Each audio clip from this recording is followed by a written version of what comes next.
drill for these folk. Lifestyles of hood niggas that's famous. Sunrise flipping game, sunrise stainless. Seems like you niggas forgetting what my name is. M-A-N-T-A, double N ain't dangerous. In my game, EA snub semis and gauges. And I stay plie. Run laps on any track just like relay. One strap, couple of packs to fly G-way.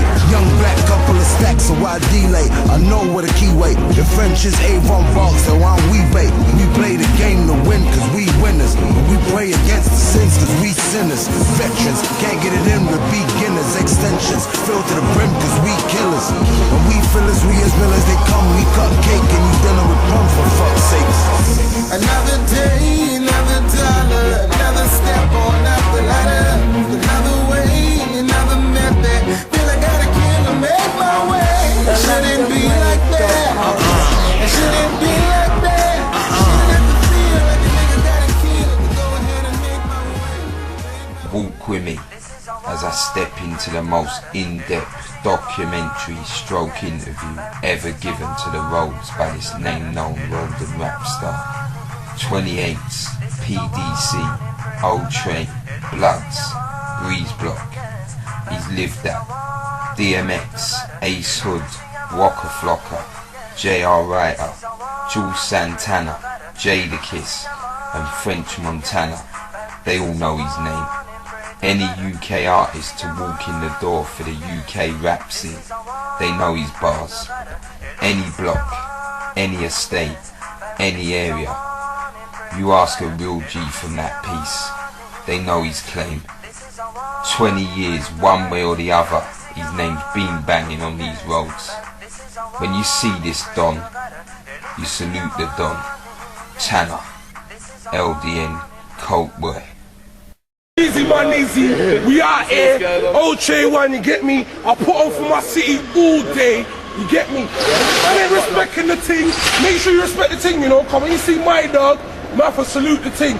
JCT, Wandsworth Road, Brixton Hill, you get me, Clapham, even up to North Wheezy, West, East London, Birmingham, Manchester, we out here, yeah? Don't let nobody tell you nothing different. OJ Wizzy, Shizzy, we out here, yeah? No more, my brother, come on, you already know, cuz, you already know, Tanna, you already know, Easy, brother. Come on, blood type G. Not many rappers can really say they thug like me, and I just might be one of the best that ever did it. I'm really living my lyrics, middle finger to the critics. As long as I figure digits, whether scheming or legit, my nigga, I'm gonna get it. War wounds under my fitted, and I never been a snitch. I got my bid and I read it, nigga. Another day, another dollar, another step on up the ladder.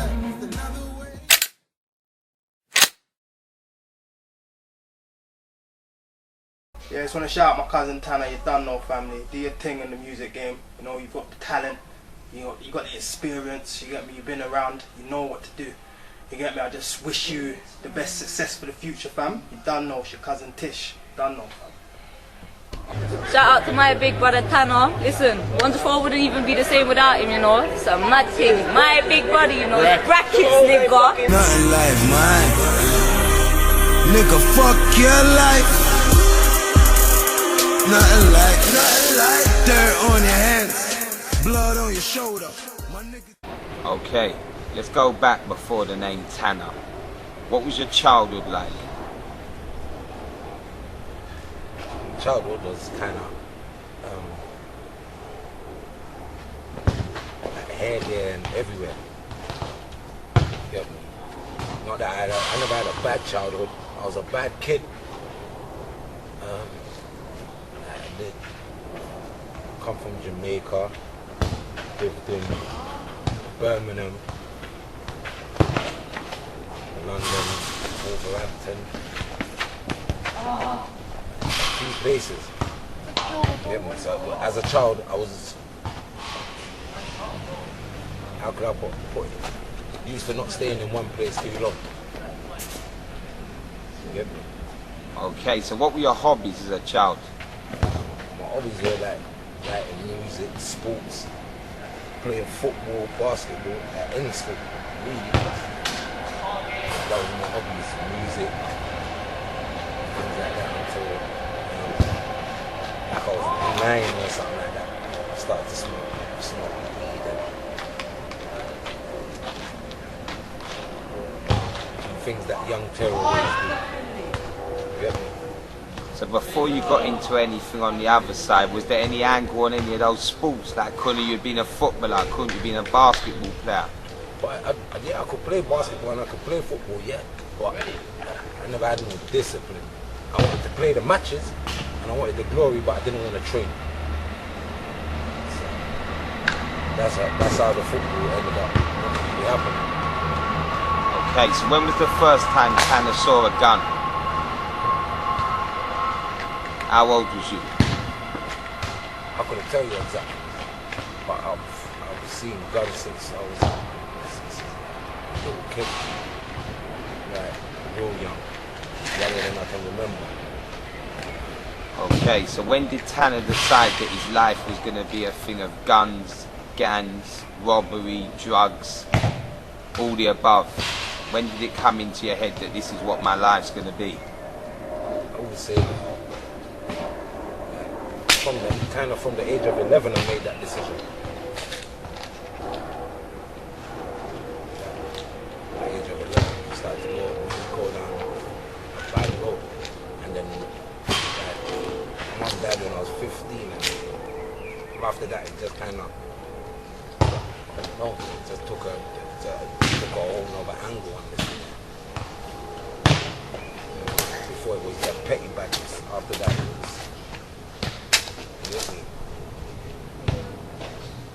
some different shit that a lot of niggas rap about and don't do. So let's get on to prison again. The years you've lost in prison, what were the reasons that you went to prison all them times? I've been jailed 4 times. Robbery and firearms. I got 2 firearm charges, 3 robbery charges. Those are the things I've been to jail for. So while you was in jail, did Tanna experience any sort of foul shit? Did anyone beat down on Tanna? Did anyone disrespect Tanna? The first time I went to jail, yeah, I had a fight and lost. 100. Important young offenders. I had a fight and lost. I got back at home on some unfair shit, but I'd be damned if I was gonna fight him again at that age. You get me? So yeah, but I got home back vicious. Yeah, pool and something crazy. But yeah, apart from that, no, not me. I put the paws on niggas. Niggas don't put the paws on me. Trust me. So was there anything you saw while you was in prison that would show young youths of today, listen, that prison life ain't for you? Did you see anyone who thought they was bad on road get something happen to them that they weren't built for? Listen, bro. You see, jail's is a place where, how can I put it? You can't be phony in jail. You see what I'm saying to you? Because you live with a nigga for a year, you can't keep up a fake persona for so long. You see what I'm saying to you? So when it's in like jail, I've seen man that going like they're tough guys on road and whatever, get moisted off, like properly moisted off. You get me? Everyone to their own still, but I'm not that guy enough. I don't do that. I play the big well, like real well. Okay, give us a little something about Tanna and school. What was you like in school? Was you a fighter? Was you a chilled youth? What was you like in school? I was calm in school, man. I was just, as far as in school goes, like, I'm an educated dude, but to certain classes I'll be involved in. You got me? Apart from that, just like any other young nigga, I was involved in whatever. But the difference is with us as young niggas, we used to leave school and do robberies at lunchtime. Turn your blazer inside out. Yeah, go on, lick it, come back. Hey, young boys, school boys, it's crazy. So is anyone that could be in school days, I will say, as far as being in school, because I got kicked out of school. like early. But as far as being in school, like that was like the most people say man would do, or man's in school and they're selling weed. And like school was crazy, but at the same time, we went to classes that we wanted to go to. Like I like English, I like maths, I like science. Get me, Mr. Paul. Yeah. Get me, apart from that, it's a lot. So did Tanna leave school with any certificates, any GCSEs? I got GCSEs in the CAD, bro. So when you left school, what was you thinking your way to do with your life? Obviously there was the other side, but was anything positive you was thinking like, boom, I want to be a footballer, I want to be a banker? No. Anything like that? My only ambition was music, bro. That's it. To be an entertainer.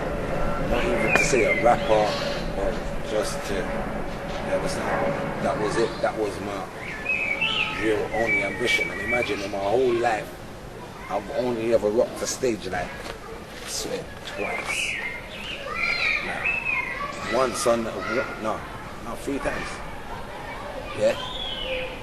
Yeah, 2 times as far as hip hop goes. No, stage, like actual stage, yeah. Twice. I've been on sound, DJ'd on sound as a youth man, plenty of times. But, yeah, you get me, twice. Like Birmingham, Bristol. Yeah, that's it. I rocked it still. You get me? So I know I'd always have stage presence. That's easy. But I've only been on stage. But that was my only aspiration, to be an entertainer. Apart from that, it was whatever. You get me? As I said, I never chose this life. It chose me. Okay, remind us how many years Tanna's been on the roads. I've been on the road since, I've been on the road over 20 years, man. Okay, and can you say them roads have done anything for Tanna, but put him in prison, give him troubles with the law, give him fights and scraps with other guys on the road? What else has the roads done for Tanna? The road, listen, street life ain't got much to offer anyone, really, unless you're a lucky guy, basically.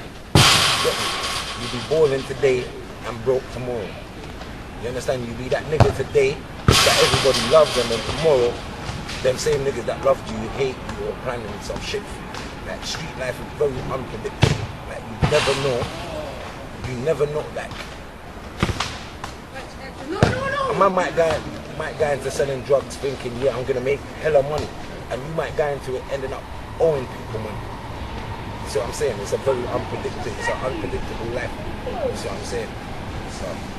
So that's all I can say. It's unpredictable. Some people may benefit from it, and other people, you get me? The benefits only last so long anyway. To my knowledge, and from my experience and the experience of those around me, the hype only lasts so long. Your gains only last so long. You get me? You be that nigga for a while, calm, but it don't last forever. You get me? Like a 9 to 5 nigga, you know that, yeah, I'm working my job until maybe he don't want to work his job. You understand? When crime decides to be up with you, you ain't got no choice. You get me? When crime decides to make you redundant, it could be random. Yeah, you go random, you don't get no notice. You get me? So yeah, that's what it is. So does Tanna know anybody who's made it out the other side from being a criminal in any kind of way? Because you said that if you're a lucky guy, you make it out. I know guys that have quitted while they're ahead, and they're doing well for themselves, but they're not doing well for themselves from crime. That's what I'm saying. Okay, so right now is Tanna finished with the roads? Brother, put it this way. I'm not making no proceedings from crime. I'm not troubling nobody. You get me? Thank God no one's not troubling me. That's what it is. You get me? I'm just doing music. Okay, but let's be real about it. Can Tanna be the one to choose if he's finished with the roads? Maybe the roads don't decide that you've had enough. Maybe they want more from you. See, that's the truth. That's the truth. There's always gonna be probably someone out there that's gonna want to test, man, and that's just how it is. That's really just how it goes. Someone's always gonna want to try and step on their toes and test, but it's how you deal with it. So the truth of the matter is, nobody finishes with the roads until the roads decide. Or unless you take yourself away from it. And not everybody's paid enough to say, yeah, they can just get up and go and say, yo, fuck this, I've had enough of it, I'm leaving. Like, it don't really work like that for everybody. Okay, so we all know that Tanna's been a gunman in the past. Has Tanna ever had a gun in his face? Does he know the feeling of having a gun in his face? I've never had a gun in my face, but niggas have shot after me before though. So let us know about that. What's it like, somebody shooting after you? What goes through your head as you're feeling that bullets are flying all around? I don't know, maybe I'm not a normal individual, but when you're in that life, all you can think about is the get back.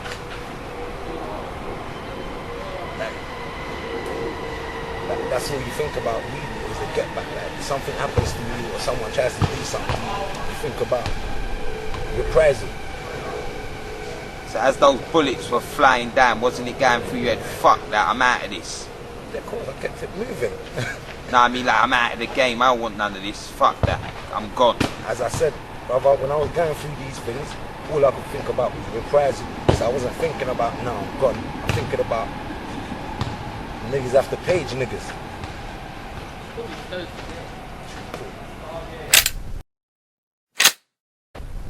So if Tanna could go back to the day the name Tanna started and the first thing he ever done on the roads, would you change anything?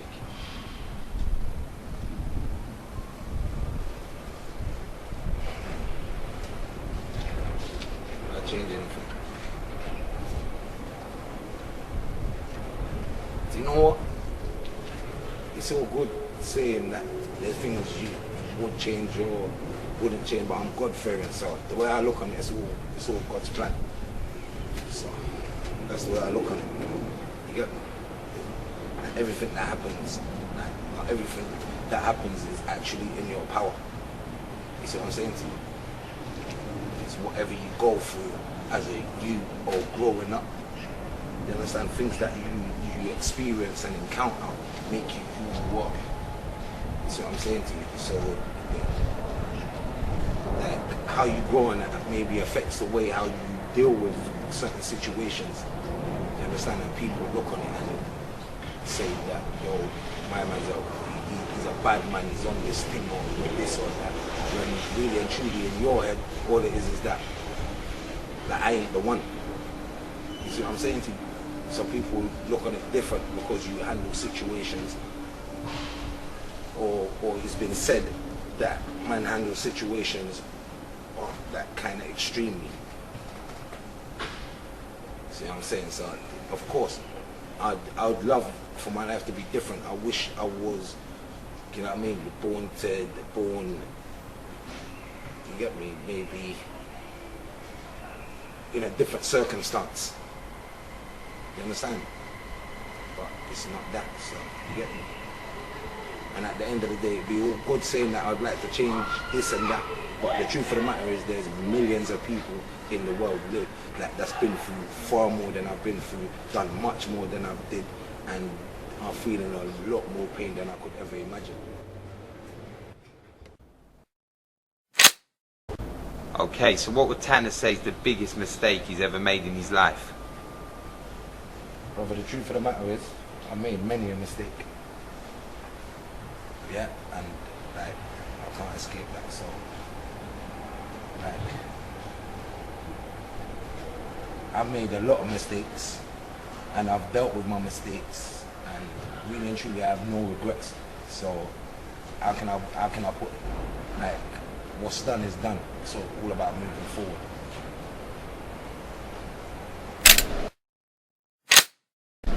So what if I was to say to you that the name Tanna is responsible for more crime and destruction than you'll ever know all around Britain?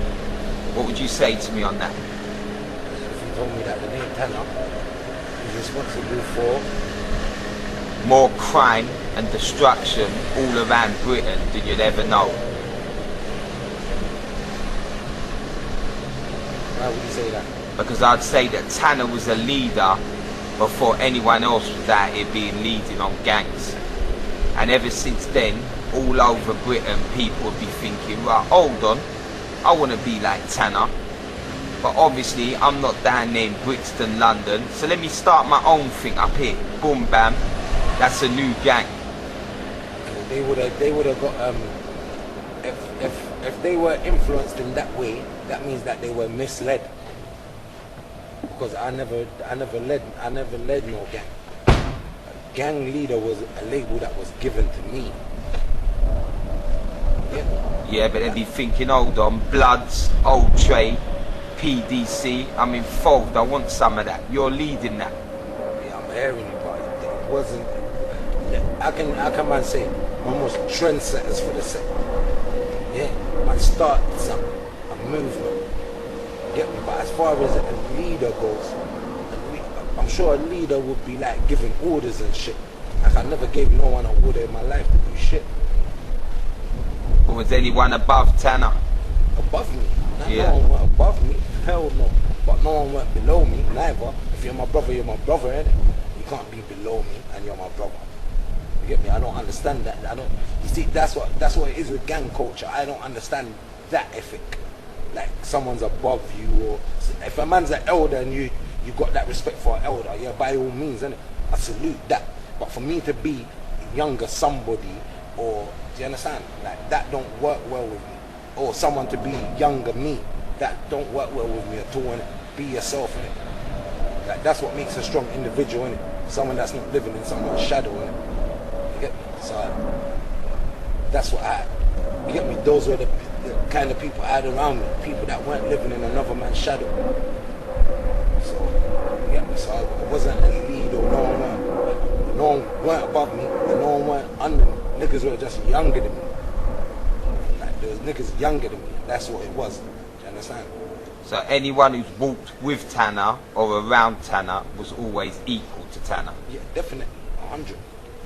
100. If I had 100 grand and you had 100 pounds, we still equal. You're my brother. If you're my brother, you're my brother. Furthermore, if I had 100 grand, your 100 pound ain't even 100 pound, really. You get me? And that's how it goes. You get me? But that's how I see it. Maybe not everyone sees it like that. Just a nigga with good street ethic. Okay, let's get a little insight into the fact of the young Tanna. Do you think that you might have took a different route if your mum never passed away so young?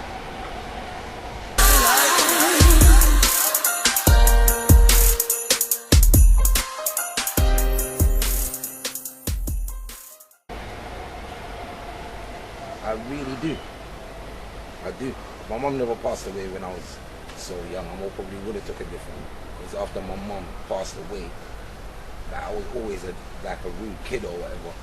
But after my mum passed away, it was a whole different energy, and I wanted to get into a whole different realm of this thing. And that's what kind of like pushed man up towards like guns and robbery, and you understand? Like the crimes weren't so petty no more after that. So without your mum around, who was there for you to look up to as a young boy? To tell you, listen, that's nothing, don't be on that, that's silly. Stay in school, do something. Who was there for them things for you? I never really had that. Cause my old man grew me up kind of militant. You get me? My old man's dead serious, and so he grew me up militant and that. So there wasn't. I never had that. You know, like a motherly influence to like. How can I put it? More probably to influence more compassion in my life. You get me? So I needed that at that time. Because I was wild when I was young. After my mum passed, like I was wild. So maybe I did need that at that stage of my life. When I was open to influence, I needed that influence. But growing up militant, and that was the only influence you're getting within the household, like, you get me, you're getting built like a tough guy. And this is what happens. I'm saying, is Tanna sorry for anything he's ever done as Tanna on the roads? Bro, I'm apologetic for a lot of things that I've done. I have no regrets for what I've done because it's made me who I am. And a lot of things that I've done that gave me the principles that I've got today. So,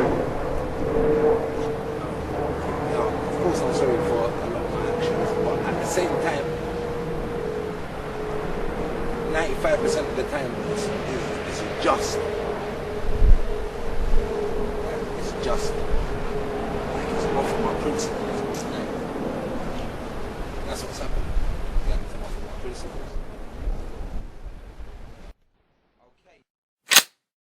Okay, let's get into Tanna himself as a man. What does Tanna think about when he's sitting alone? When he's sitting in the night, when he's chilling on his own? What goes through his mind after the life he's led? Bro, son, I do a lot of reflecting, bro. So I will think about maybe some shit that went down a certain way that didn't have to go down that way.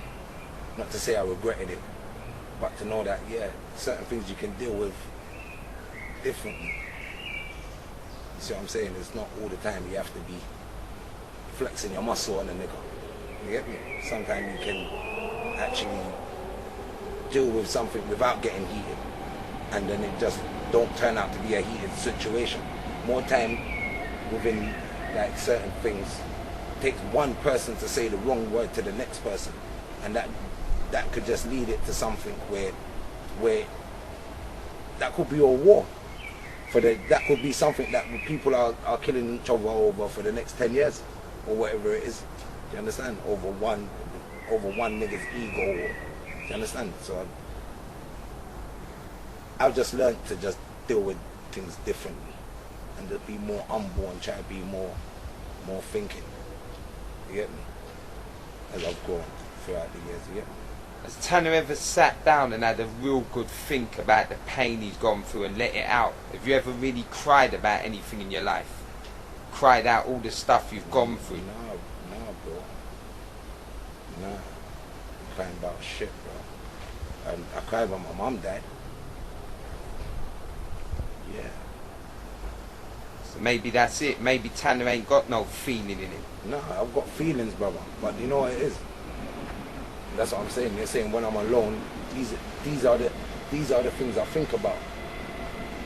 I might not react to certain things like the majority of people, but at the same time, it still has an effect on me because I think about these things. You understand? Whether it be my mum dying, brother being in jail, things that man's been through that you could have dealt with different. Like, general things. Like I sit down and I think about a lot of things, but at the same time it is what it is, because everything that I went through made me the man I am today. You get me? And as I always say, it's not my plan. You get me? It's not my plan. This is God's works. It's not my works. Okay, give us a little insight into the old Tanna from back in the day. We want to know about the roads and the banks and the flipping over the counters. What was good back then? How was it going? Like, what was the situations? This young boy scheming. That was the situation. You get up in the morning, you're dead broke, go and rob something. The situation. Yeah, just real young boys though. Now you're talking young boys, 15, 16, 17. That's how. They're true. One pair of trainers, go and rob something. That was the method. So what did you used to feel like after you'd finished something like that and you was on your way back home and that? How did you feel inside? You're a kid, you got money. You can go and buy shit now. You can go and smoke some good weed. Let's not impress some young bitches. You can do shit. That was just complete ammo. Go to West End, Barbados. You know what I mean? Versace. You get me? Whatever it is, and you're going through. Much cheap, no icebergs. You're going through it. That was. We never had no guidance. See, the truth of the matter is, you see, in those times, if we had older people around us to say, you guys should do this, or let's do this, and get your young names on something proper, a lot of people from South London, from the odd that were steaming back in those days, they be rich niggas right now. No guidance. Yeah, we took from the system and gave it all back for vanity, for vain things. Bullshit, man. When we ended up in jail, we came out, we couldn't think no more. Don't make sense.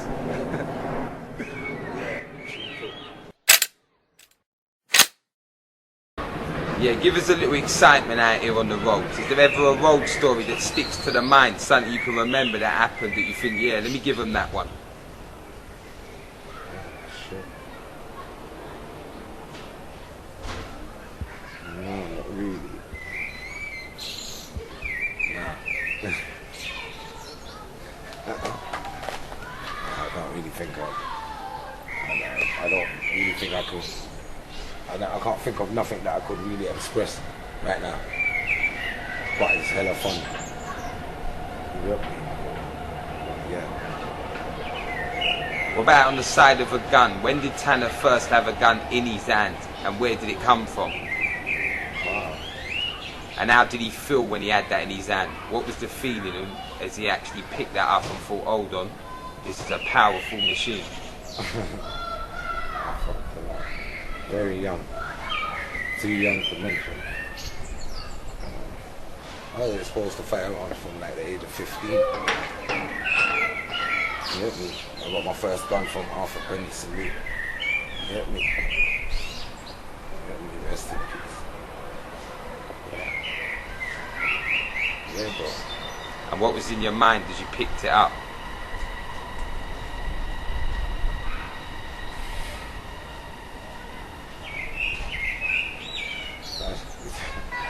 These are crazy questions.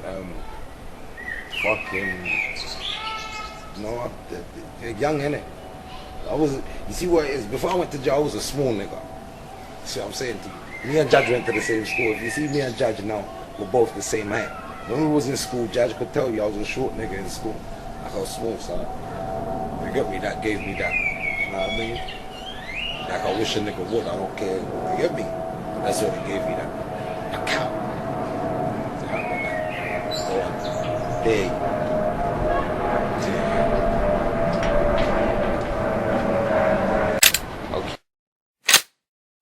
Okay, let's get into Tanna and role models. Has Tanna got anyone he classes as a role model?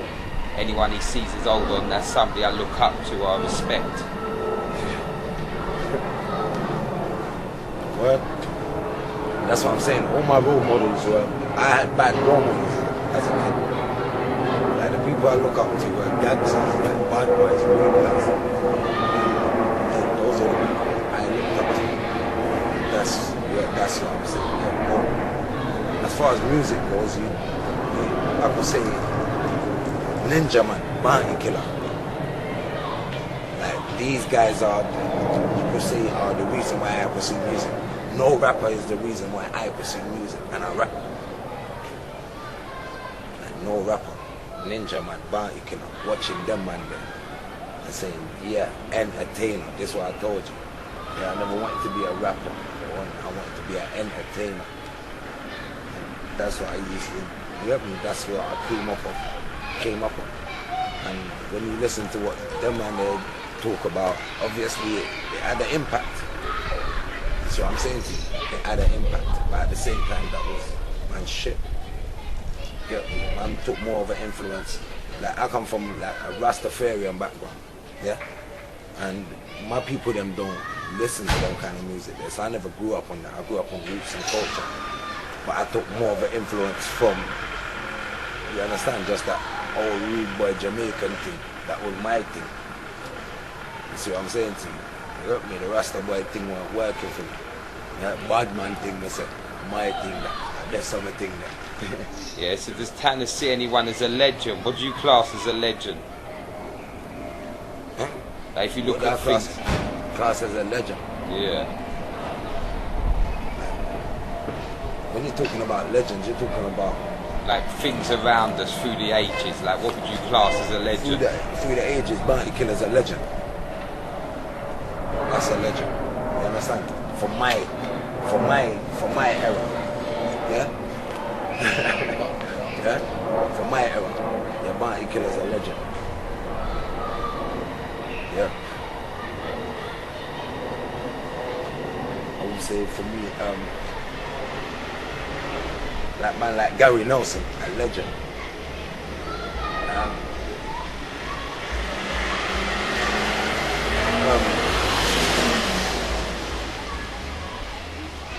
That's what I'm saying. To me though, people like that are legends. My old man's a legend. Nigga love your life, but it's not life. You see what I'm saying to you? You go to Birmingham and say, yo, size. You don't know, say, yeah, boom. Legendary shit. Living legends. You see what I'm saying to you? Get me? I know what other people say is legend, like Bob Marley, yeah. Salute to the legends and people them that set and paved the way. But legend for me, my influence, that I look up to and say, yo, you understand? Yeah?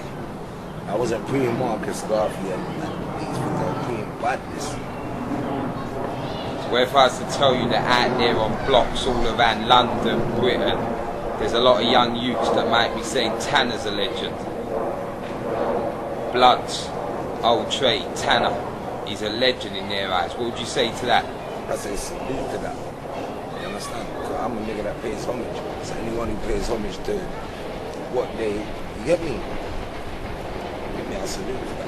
So what do you think about the fact that a lot of places where you walk, there's a lot of people you've never even met that come running out to salute you? They're like, yeah, Tanna. Yeah, I love that shit. You get me? I love the love, brother. You get me? See what man needs to understand. See, Otrey one was a team built on love, brother. Yeah? Group of niggas that had crazy love for each other. This is why it's crazy.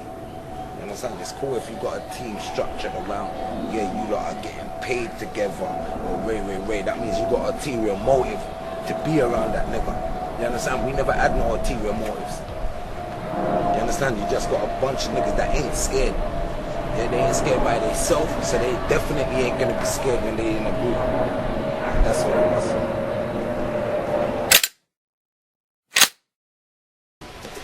PDC set a trend when it comes to rapping, because what it was now,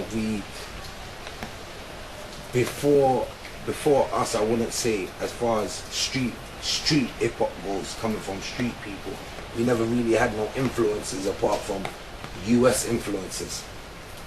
You see what I'm saying to you? Because you had over there like Black Twang and like we never listened to these guys. You get me? Salute to them and they're at the same time, because they're pioneers. You understand? But at the same time, like PDC in our own right, like at that time, like PDC was pioneers for gangster rap in Britain. But man's talking some real shit and nice with it as well. So yeah. So tell us, for those of us who don't start, who did start PDC? PDC was started. PDC started in 1995. Yeah. Azzy, Archer, Rude Boy, Ribs, some OGs in it. Yeah, and it was pure them crew. Pure mean to take a nigga shit. You see what I'm saying? Pure them crew, Richie, like Rich Kid. You get me? Not from Stockholm Park Estate, Greazebloc Rich Kid. You get me? Richie Way, crazy. You see me? So yeah, that was original PDC, and what PDC was about then weren't rapping, because there wasn't no rappers in PDC when PDC started. So PDC didn't start as a guys rapping and that. We were guys that did rude boy things, but was on a DJ thing. So man be DJing like reggae music, bad man thing. You see me? That was our thing. So when it started, was you part of it though? Was you in it? Straight up and down. Yeah. I mean, from 1995, 15-year-old boy, PDC, and crew running up early. So yeah. Apart from you, like obviously now you're not a part of PDC, who that's still in that crew was a part from the beginning? From the beginning? He's still there. Yeah.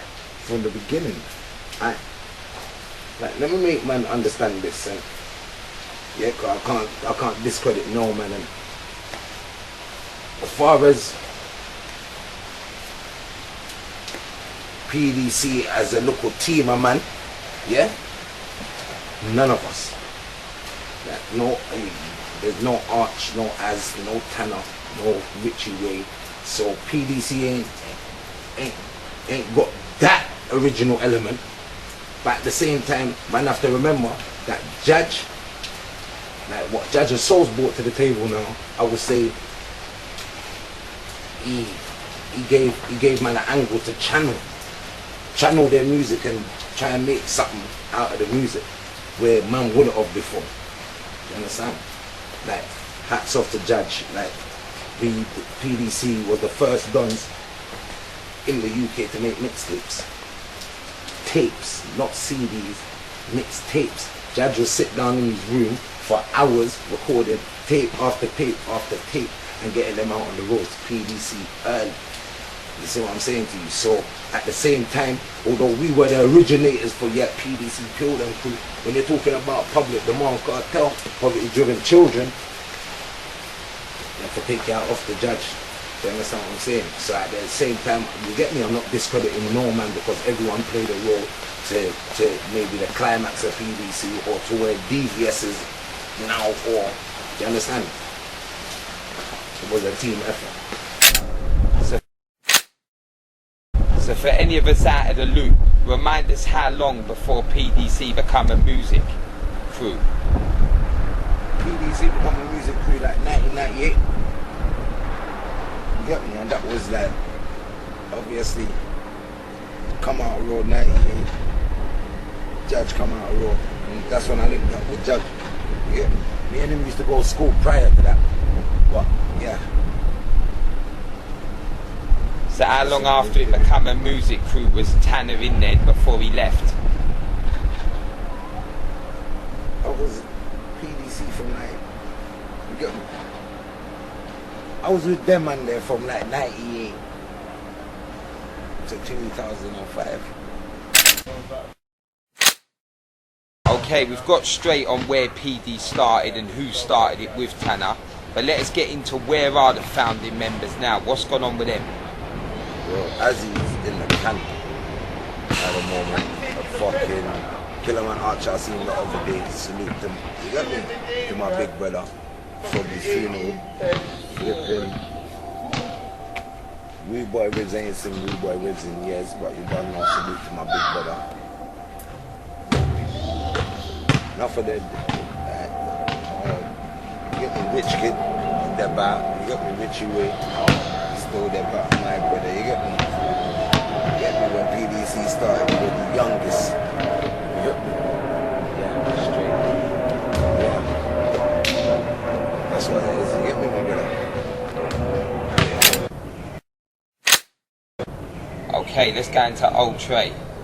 When did Otrey start and who was there right from the beginning? Otrey started in the camp 2003. Me, Face Squeeze.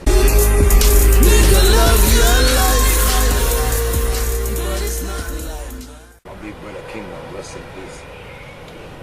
Yeah. Kingman, Kingston Titans, worst nightmare. Yep. Yeah. Kingman, you see, spent time in Rikers. He was in the States. You know what I mean? They blooded him up. You know what I mean? Almost got all sorts of tattoos and shit. Man's asking him, yo, what's that? What's that? Them time the man got their tattoo, Otrey one, Joe, blood in, blood out, PDC across the chest. What gang memorabilia? See me? Yeah, fucking. Yeah, he just, you got me, homie's influence was powerful, innit? That's what it was, innit? And he was official. You get me? Cause niggas from East Place, and not even from this place, I'll make him know that, listen, homie's an official head cracker. Don't play games. You get me? It is what it is. So, you get me? That made me and Face gravitate to him, you get me? That's what it wasn't. It was just me and my Face. You get me?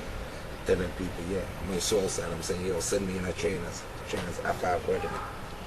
Anything I rock that time with him. You get me? big homie turned me on. Yeah, so was there any way that Tanna was joining up with this because he was thinking, fuck it, PDC's over there, let me get on some other shit, but I've got my own thing again? Nah, man was just working off of his influence. My man came out of jail with PDC, but as I said, get me, just at that time and at me at that age, certain things just never sat well with me. So yeah, cool. We're touching the road and boom, it's Otrey 1. A lot of people don't understand. Otrey is arting. Like, this is what man said, something different. So it's Otrey 1, innit? Yeah, Otrey 1. That's arting, man. Yeah, well, you see what I'm saying? That's what it was. Boom. Not involved in gang things. Yeah, boom. But yeah, so that's what it was. So, and coming from a hard block and knowing a lot of hard niggas and being influential to a lot of hard niggas also, it just kind of went crazy. And what the whole Otrey 1 thing was about for me was, okay, fam, I know niggas from Peckham, I know man from Ghetto, I know man from here, there, everywhere. And I'm saying, you know what? My thing was Otrey 1 blood movement. That's it, one blood. You get me? Bam. Yeah. I came out before Face, so Face wasn't really there at the beginning when it was kind of crazy on the road. But that's what I'm saying, when you got 10 different brothers, you got 10 different minds. So when I'm thinking, alright, boom, you could have something of great unity, yeah, other people are using their team strength to deal with issues that they have with other persons. So just, you know what I mean, 10 different brothers, 10 different minds. And then it seems like some other shit. And then you got people that are, you get me, it just all it was meant to be is one blood, all together. You get me, brothers stay together, eat together. That's all it was. Okay, so what was the reason for the breakdown of Otrey? I would say the breakdown of Otrey is like the breakdown of any other team. Anything that's hot. Yeah, at first you've got something starts with some real niggas. That is the paste.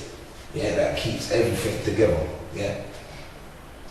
When some of these real niggas are out of play, yeah, like damn, the niggas in jail because you get me, I ain't had to really, you get me, you get me, thank God we ain't really had to bury many people as far as family goes. So, you get me, rest in peace to my brother Froggy, we're burying him in a couple of days.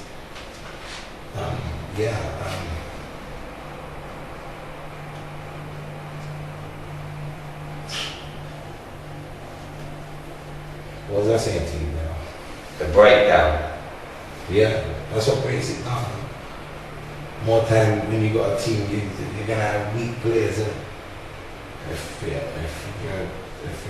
street niggas, you're gonna have fuck boys in the team. You're gonna have hard niggas, and then you're gonna have fuck boys in the team. It's the breakdown. And then really, if you ain't all got the same vision, you get me? It's not really gonna work because you're not all going towards the same direction. So you're bound to. If we all start here and I'm stepping in this direction slowly, and you're stepping in that direction slowly, but bound to part ways, isn't it? And whoever's going your way is gonna still be with you, depending whether it be in action or principle. Whoever's going your way is gonna still be with you. Yeah, let's get into the name Tanna again. Obviously that's a big name to be carrying on shoulders. Because right now, anyone to do with Otrey, anyone to do with Bloods, anyone to do with PDC back in the day, anyone to do with Greazebloc, could be on anything.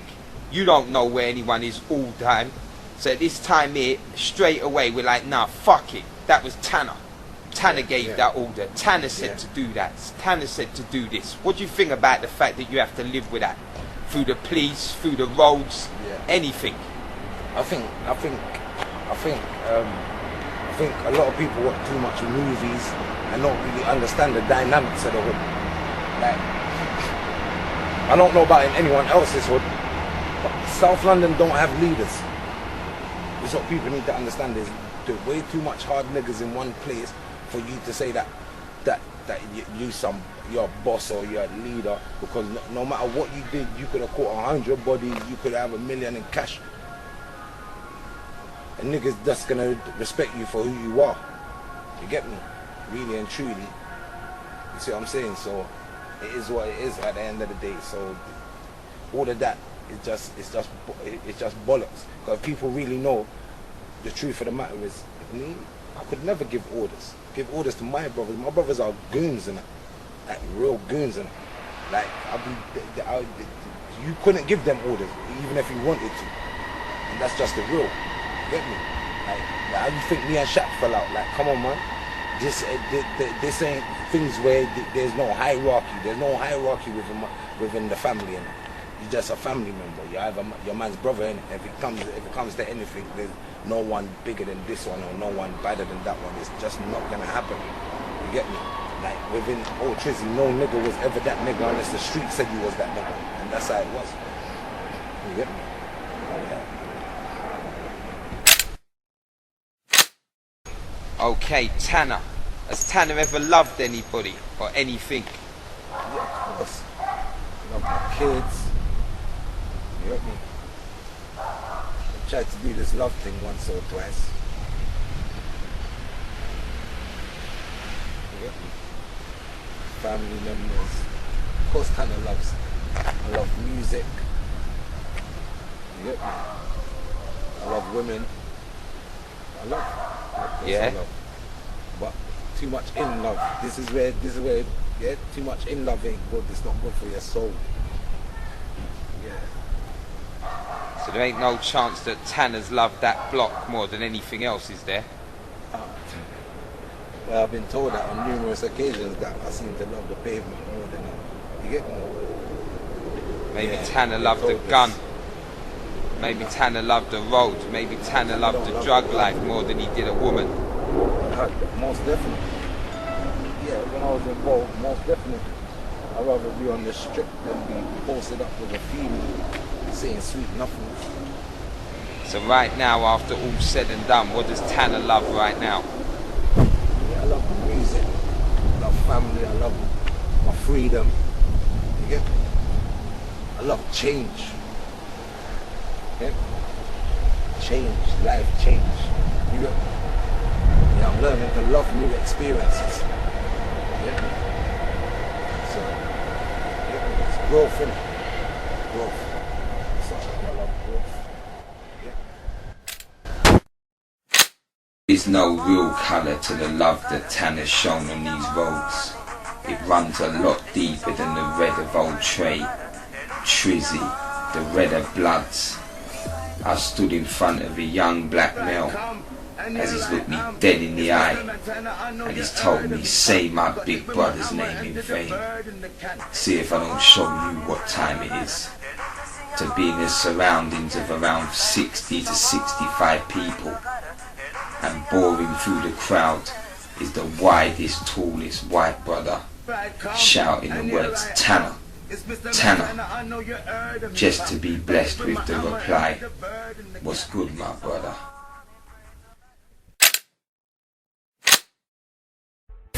Early and Cokeboy. Okay, let's start talking about French Montana. Is there really a Cokeboy's London, or is Tanna trying to gas us up, or is French trying to gas up Tanna? My brother, it's official. That's all I can say.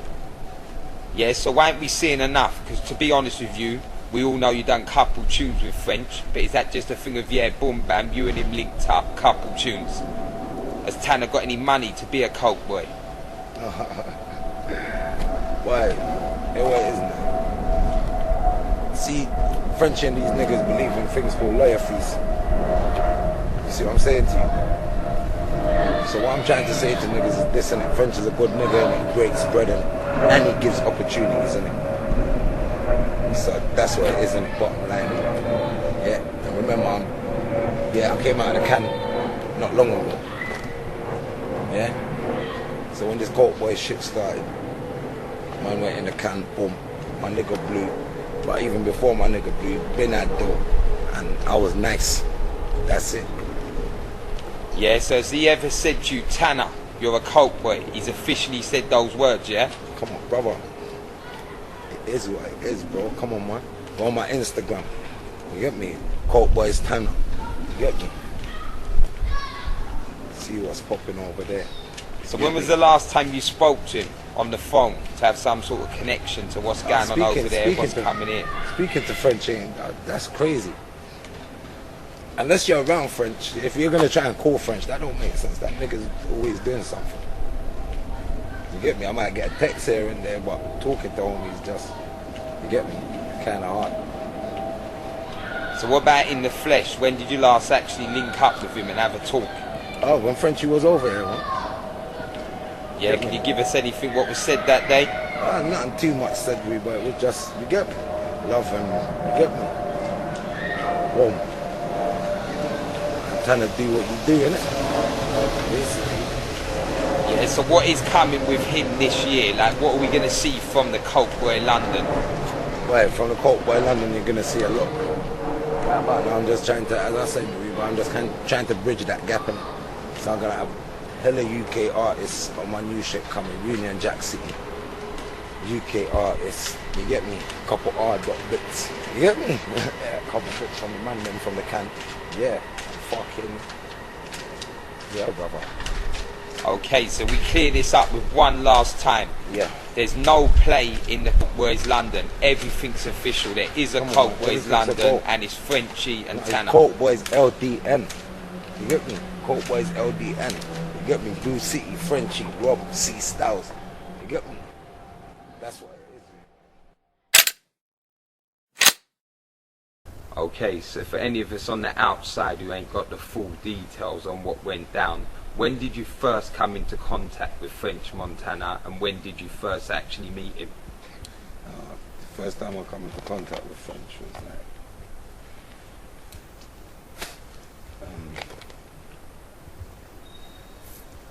like not long after the Santana incident, really.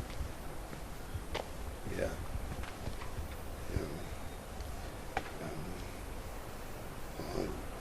Homie all of that me through my brother Dre London, you get me? Yeah. Out there, you get me? Man that man grew up with. So yeah, that's how that happened, you get me? And then obviously big homie came over, done his concert. You get me? So when he hollered at you, what was the reason? Pardon? When he hollered at you, what was his reasons? Obviously, he liked what I do. He wanted to put me on. Okay, so just remind the streets, the track you done with him, Yeah. what was it called and what year was that done? Understand me, that was like, shit, what, do you know what, so much shit happened, fam. Yeah, I couldn't give you, like, I would say around 2009, 2008. So it's at least 5-6 years ago. Yeah, a long time ago, man. Very long What has time sadly ago. happened with that track? Oh, well, yeah. I done my little video to it, little video part, you get me? Shout out to Streets Incarcerated. And yeah, bro, you get me? That's what it is, the track got published, you get me? Shout out to Cokeboys, they don't know, you get me? Been with man from, you get me? From, they said from the get-go, from French, he said that, yeah, boom, you get me? Tanna got me. He's had me, bro. I can say that much. ProudOnTilt.com. Hi, I'm Aisha from London, and I'm checking out the Cut to Check mixtape. Big up to all the Cokeboys crew. You're definitely doing the most. Huh? Yeah. Cocaine City. You get me? My city's a cocaine city. Your city's a cocaine city. For the UK to the US. You get me? Montana on this one, most definitely. Frenchie scream at me, you know what? Yeah, Tanna, I'm the fucking beast. Yeah, call me the UK counterpart. So That shit for the nose, my nigga, we call chisel. That MDMA, my nigga, that's M-Dizzle. That shit for the veins, my nigga, we call B. Light is cocaine, you need it, then call me. That Skrilla, we call peace. A box is a whole key. What you call pushers, we call shutters, my homie. What you call homies, we call brothers, my homie. And you good in the hood as long as you know me. From 9 to 03, I ain't talking about years, I'm talking about pairs, live wires, official 5 riders, blow crow, that's the good trees, curb on the road, that's the hood streets. Word on the road is my hood's grease. Grease means you're hard and moist means you soft. And you read a bird if we spent time up north. And the times we were free, couldn't really enjoy them, cause you always get harassed by police. That's the boy. From Halston to the Rock, from Harlem to the Stock, yo, we family. I'm just wanting you niggas to understand me. If you get to my nigga, then who your gang be? What you bang, G? From Brixton to Brooklyn, Vietnam to PIA. Real niggas see shit my way and understand me. If you get to my nigga, then who your gang be? What you bang, G? NY to MIA. Real niggas see shit my way. Homie pussy be the twat. Hood be the block. Mugger be the guap. Chilo be the cops. Get gyro on the spot. Get book me in the hit. Stick up me in the lick. Or burn me a brick. Jerk me is garbage. These be the knockers. Eyes on the sky. That mean they watch. French Montana. Hottest fish grease on Greazebloc. Got the things wholesale like a fleet shop. Nasty niggas keep throwing cheap shots. I throw the pump on your tongue like a Reebok. Shoes, gunman head, Montana, Tanna, and them men there. Stabs, Drake, my London connect, suck a dick, cut us a check. Fuck nigga. From Halston to the Rock, from Harlem to the Stock, yo, we family. I'm just wanting you niggas to understand me. If you get to my nigga, then who your gang be? What you bang, G? From Brixton to Brooklyn, Vietnam to PIA. Real niggas see shit my way and understand me. If you get to my nigga, then who your gang be? What you bang, G?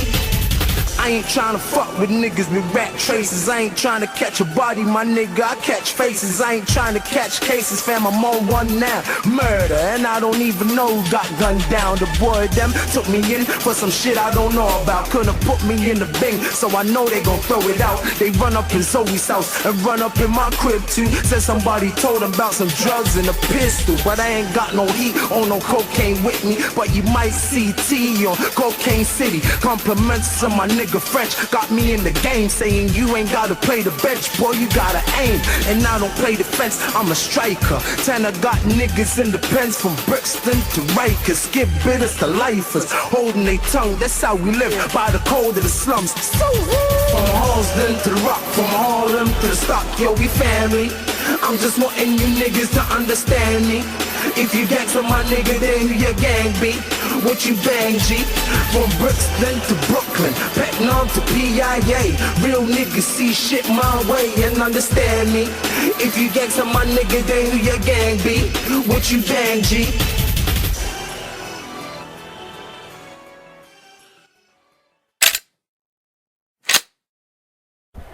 So apart from the official track that you've just showed us about from you and Montana, is there any other tracks that you've done together since you've known him?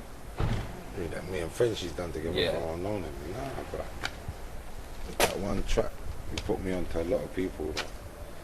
Yeah, Okay, so for us out here, we were wondering why. What is the reason why in all these years you and him ain't done anything else? It's like at the end of the day, like, he gave me an opportunity in it. You get me? Yeah. And people need to understand the ethics of business. Like, I'm a roadman, innit? Well, You get me? Obviously I'm shaking that now, but I've been that, innit?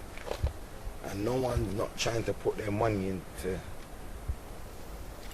Alright, how can I put it? It's like a surety, innit? No one's not going to put their money into somebody that is a liability. And to business, like as music business, like you can be a shit up rapper and you're real and you're really about that life. But when you're really about that life, as we know, there's always pit stops, whether it be prison or whatever. You understand? So you're a liability to someone's investment if they're gonna invest in you, and you're what people's investing in, but you're a liability because you can end up in prison and you haven't finished our album, or you got an album deal and you have not come to that deal, but we have already started to get the ball rolling and now you're in prison. Do you understand? So it's all about showing proof, and that's why in that time it hasn't happened. You get me? Because man's been in jail, or, do you understand, on the road. When Frenchie was saying to me, Tanna, just stay out of trouble, I got you. That's what Frenchie used to say to man, you know? Stay out of trouble, I got you. Stay out of trouble, I got you. Man's talking to Max ended up in jail. You get me? Salute my brother Max, free Max. You get me? Yeah? Frenchie say, stay out of trouble, stay out of trouble. And then, obviously, the thing happened, like, I got rushed. You understand? Man bust up my head or whatnot, boom. I ended up in jail not long after. You understand? And I'm in jail. And look, my nigga blue and that. You get me? So, that's what it is, isn't it? You see what I'm saying to you? So, within that time, like, I could have been riding that wave. You get me? I could have more probably been out there with homie now. Now I'm here, probation. You get me? Saying, yeah, boom. You get me? Talking to niggas over the phone and that. You get me? Big up Rob C. Styles. You done no Boo City. You get me? Drew Pop. You get me?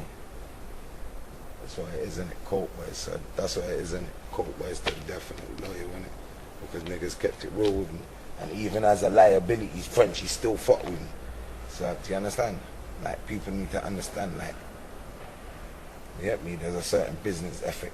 And this is why I'm, you get me, falling back from the bullshit and just giving people, you get me, what they want. I want to give the people them what they want, music, you get me? Right now, so I'm staying out of trouble. You get me? It's hard staying out. It's hard living when you're saying you're not doing the things you used to do. Do you understand? But at the same time, I'm going through. Like, and that's the angle, you get me? So right now, I'm just trying to build back. You get me? Fire in the roads. You get me? Salute the artists, you're done now. And there's certain little things I need for. You understand? Because at the end of the day, I'm trying to shake. As I'm always saying, I'm trying to shake all that stigma and just make people know that, alright, cool, I'm a street artist, I'm a street nigga, this is what you lot know me for. In and out of jail, firearm charges, robbery charges, whatever it is, innit? But at the end of the day, obviously I'm going to give you that. Okay, so give us a little insight into what exactly Tanna's position is at Cokeboys. Like, obviously you're the first London Cokeboy, LDN. What exactly is your position? Is it just name, or have you got some sort of pull on what's going on over here? See what it is right now. Yeah. Man, I'm saying, yo, Tanna, boom, run your own lane, innit? Cokeboys, LDN, do your thing, innit? That's what it is. At the same time, the man them's endorsing me, innit? You understand? Pushing me on mixtapes and a bag of things. Cokeboys, one family, innit? International Week. And the man there. You get me? Check out International Week. You get me? Smoky Haze. You get me? Mixtapes and that. It's a serious thing. So, boom. So that's my position. My position is right now, Tanna, boom, I got my own name. Get me on. You get me right about now? I just want my team, Otrey and Cokeboy. You get me? I need to squeeze it. Get me my brother face squeeze. That's all I need. Get me hard. RSG's cool. So what does it mean for anyone that Tanna's feeling? Like, say Tanna thinks, okay, boom, that guy's got a bit of talent, that girl's got a bit of talent, I want to put them on Cokeboys. Yeah, straight. Are you in a position to do that? Of course I can. From the London base, of course I can. Yeah, so what would they get through that? Like, what would happen for them once they're saying, yeah, boom, Tanna's put me on? They're getting what Tanna's getting, innit? You're getting the shine off her. You get me? Being a Cokeboy or Coke girl or whatever it may be. You see what I'm saying? That's what it is, isn't it? Being a part of my team, and at the same time, come on, man. Like, I'm a fucking rap phenomenon, bruv. You get me? Straight up and down. So you get me? Like, you're working with Tanna, and you never know what will come off of that to make a hit. Like, you get me? You're sending out there and niggas are saying, yeah, boom, you get me? Frenchie go here and say, yo, that, I'm jumping up that shit, I'm doing all this stuff. You get me? This side, go, it's business, innit? So if it works, it works. That's what it is. But yeah, I'm in a position to say, yeah, I feel like that person's got talent and I'm gonna fuck with. And you get me? And I can get them on some Cokeboy shit. So from when Tanna's feeling them and he signs them up as a Cokeboy or girl, then there's a chance they could be on the next mixtape that drops. Yeah, most definitely. Yeah. Without a doubt, from they got that level, innit? But the whole thing is if you make the grade, innit? So it's not even on a like level as, yeah, you're my people. But if I don't think you make the grade, I don't think anyone else is gonna think you make the grade. Like, look, I'm a fucking excellent spitter, but look, I'm hearing it. You see what I'm saying? It's what it is. And at the same time, you get me? It's whatever someone brings to the table, right? You get me? All this, you get me? Real rapping, street shit, like I got this and cool, innit? You get me? Sometimes you need different dimensions, innit? You get me? To attract people to that crowd, innit? Because if it's all the same, you're only gonna all attract the same type of people. You get me? So, you get some different kind of fans. Some singers or whatnot, or whatever it may be. You get me? People fit the criteria. You understand? If you feel like you got something, if you feel like you're doing something, man, believe to yourself that, yeah, I believe that the world would want to hear it. They would want to hear me. They want to believe that. All right. Let me see what we can do in it. Yeah. Let's see. To the shit, true. Little nigga, we don't try the same whips. We don't fuck the same chicks cause the level to the shit, true. Little nigga, we don't get the same paper. You don't motherfucking head boy, level to the shit, true. Little nigga, cause the level to the shit, oh. Little nigga, cause the level to the shit, oh Lord. Damn, Tommy, you ain't got no job. DC, we the motherfucking mob. Young niggas get straight to the money in the range. Put your money, I pull up like I make the power moves to 10 up. The boys shooting, no pleasure. Maybach, Rose, and I'm rolling down Calico. Otrey, Bloods. It's no gang, it's a family. Greazebloc. It's no block, it's home. There is no members, there's just brothers. Tanna just happens to be the bigger brother. When everything else is said and done, what is the only thing we really have in this world? Family. And for family, we do whatever it takes. Am I my brother's keeper? Okay, give us a little insight to what made Greazebloc what it was. What made Greazebloc what it was? Basically, first off, Greazebloc has got a lot of history. You see me? I mean, going back from way when, we're talking from like the early 90s, I would say. So you got, so we're going back like, on the road side of things, we're talking like 28 days, going on to PDC days, and then going on to Otrey days. So anyone on the road who knows anything about that, they know what that means already. That's a lot of history right there. You see me? So straight away, that's Greazebloc right there. So what did the 28s and PDC have to do with Greazebloc history? Well, straight away with Tanna, innit? When Tanna come home, I think it was maybe what, 90s, 98, 99. You get me? 98, 99, everyone was, that was like the transition stage from 28 to PDC days, you see me? So, everyone of that generation or era, that's where they was, not everyone, but the majority, the main man, they was coming around. And through the years, you see me? So, like I said, the 28 days, I see enough 28s coming through. Yeah. onto PDC coming through, to Otrey days, Otrey man coming through. And that's just where it is, Greazebloc. Is there anything that you remember in your mind back in the day that you can bring to us, like something that sticks in your mind from the days back in Greazebloc when it was jumping? Yeah, enough things. I've been there from, like I said, I've been there from the start, so I remember everything. You get me? I remember there'll be like 20 men around the yard every day. Just there, you get me? Come to check, man. Because it's always exciting, there's always an atmosphere out there, isn't it? It's always lively and, you get me? You just always wanted to be a part of it. Me as a little young youth growing up and just looking around, I always wanted to be a part of it. And, you get me? Yeah, is there any stories though, anything that you could give us, something that you remember like, yeah, that will stick in your mind forever? There's thousands of stories, some of them can't even talk on tape, you see me, but the ones that can talk on tape, you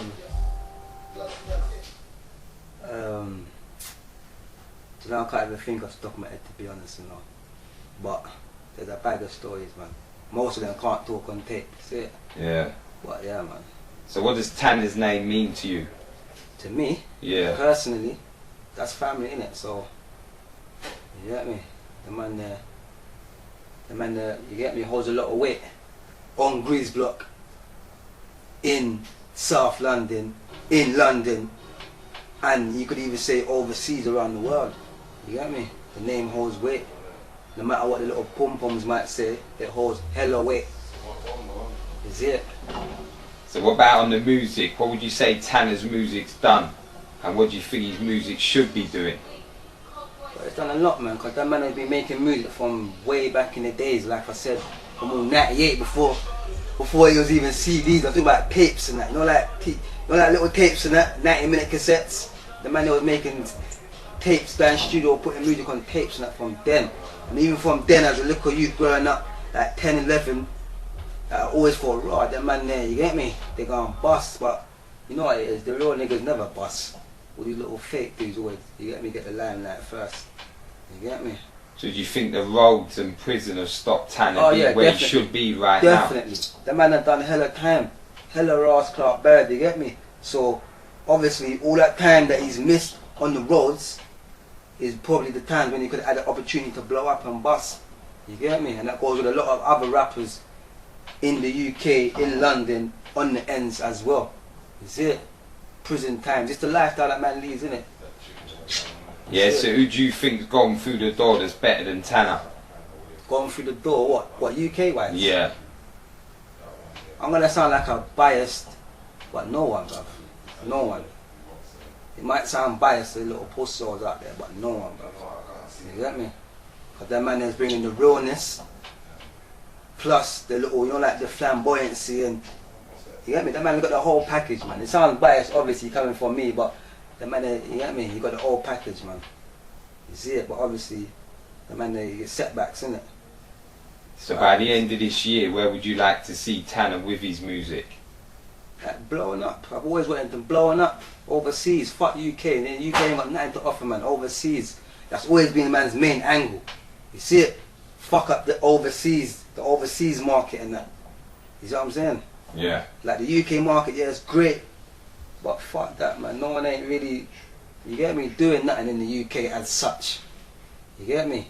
You make it overseas, you make it anyway, but that's my angle. Yeah. Yeah, man, definitely. So any last words you want to put over? Yeah, man, I just want the man to do well. I want the man to bust, innit? Simple. I've always wanted the man to bust. You get me? Get the man to bust and go tune, man, and just live happily ever after like they do in the fairy tales, is it? Simple. You know what I'm saying? In this walk through Greazebloc with his big brother Tanna, we're hopefully going to explain a couple of outstanding things. First of all, we're going to get a couple of stories for you from people that's actually lived on the Greazebloc from birth. Secondly, we're going to get a few stories from Tanna that he remembers through the years. Also, we're going to make you understand that a lot of life has been took to prison through the Greazebloc. Between 150 and 200 years have been wasted in prison cells through the fact that they walked the Greazebloc or lived the Greazebloc. Also, we're going to let you know that a lot of rappers have walked Greazebloc and been proud to do so. Not just your name-known rappers from Britain, also a lot of American stars have walked the block. So yeah, one way or the other, a lot of people wanted to walk this block. Well, now you get the chance to walk it. Okay, so for anyone who don't know, give us a little walk around Greazebloc and give us a little insight to some of the things that have happened around here. Oh, this is Greazebloc, you done now, solid shot.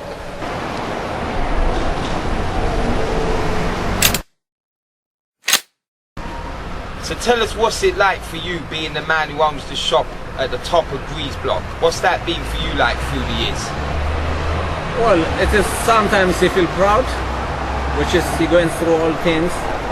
A lot of happen, you have to, you know, sometimes you have to face bad people, sometimes you have to face good people. So without no reason, some people shouting you. So many things, so there's a lot of experience. So through the years, what's your relationship been like with Tanna? Was it always nice? Oh yeah. They have more respect on me and I respected them. So they always look after me and I look after them. That's why it is, because we are going like one family. That's what we've been through. Okay, so like I say, is there anything else you can remember that sticks in your mind? Any effects that happened through the years? Oh yes. Some time ago, which is from the studio, right behind you, you see NG music groups. So people come into record, sometimes outside, they have some problems. For example, like SAS, they have been robbed outside the shop on the road. Just after they come out, been recording, and they come outside to go home and they just see by the road, they've been robbed. So can you remember what happened that night? Like what was taken from them? Well, they take like chains, they take like phones, you know, the wallets, was been mugged by group boys, which is youth. But kind of those youth is not from our area, I know, because our area tried to respond, but they already gone. So this is what happened. But the youth from our states, from our area, they always good. They don't shit in their plates, because this is the way always protect our area. Anything else you can remember apart from that? Well, so many things. It's been gone, but so many things you could remember. A lot of things. Those youths, all of them, suddenly grow up and they involve in working, leading their lives, having children. Completely now you don't see them. When you see them now, you're surprised when you see them. They grow up very fast and change all the mentality and everything.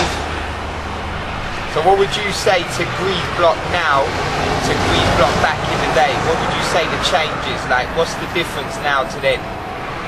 Oh yes, a lot of difference, but sometimes even the youth used to be hanging here, yeah, still they grow up. But when the other little ones, they growing up now, trying to do some messes, they always stop them and tell them this is wrong. You have to be there for your area, not to damage your area. They always protect them. And a while ago, it happened in my shop. They respond.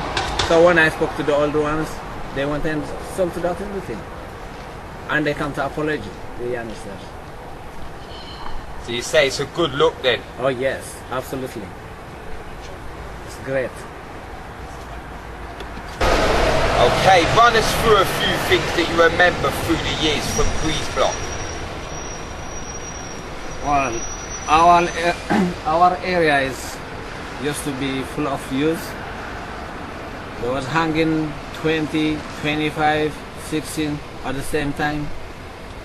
And they were all of them hanging around the shops, around the corner.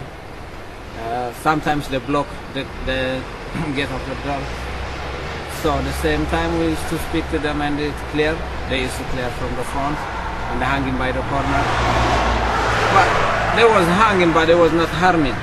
They was not doing anything because they was get together because of the, you know, just they copied from American system. It used to be just hanging like a network, New York.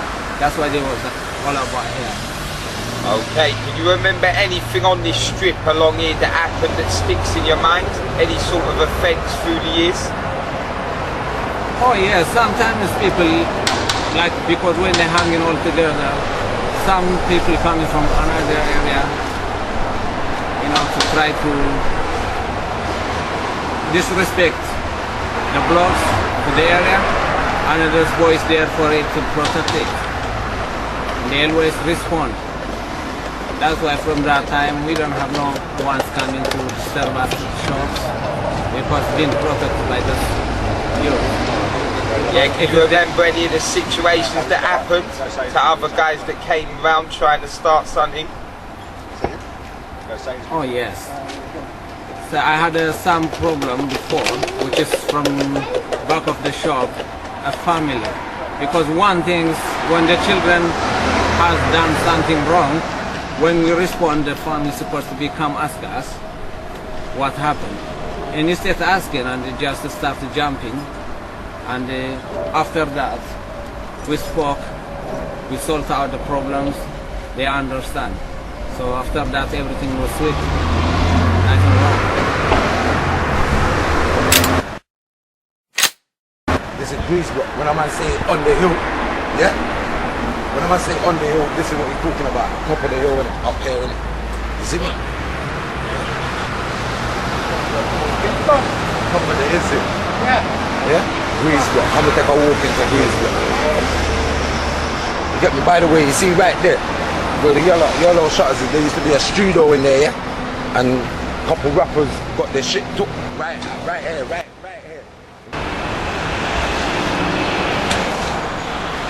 See back in the day, yeah? From that down that building there. You see back in the day? See down there, you come to the top of the block here, and you see when you look down there, you see about at least on a minimum about 20 niggas all in red. You get me? Yeah, the B gang. You get me? The B gang block. Trust me.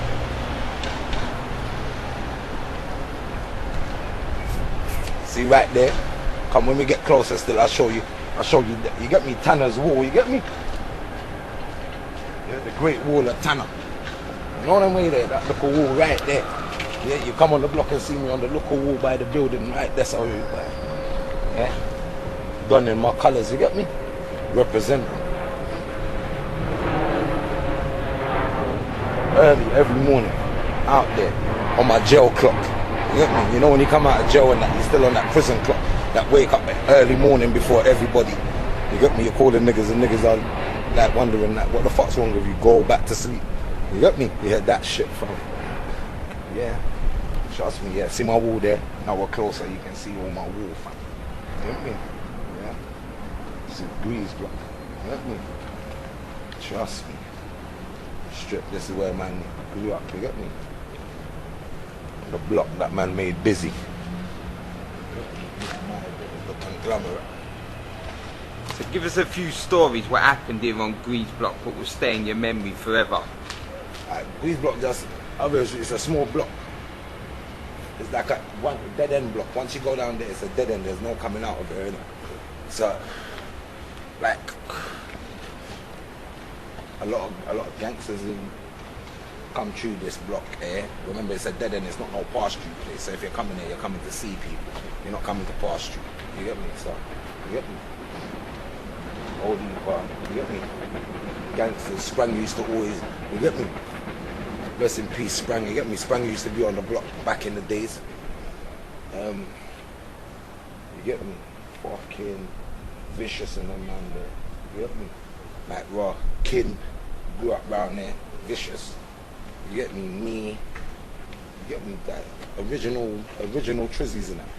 You get me? And a whole heap of young G's, old G's, whatever. Uncle Malik's been on this block here from North. You get me? Big up them man there. You get me?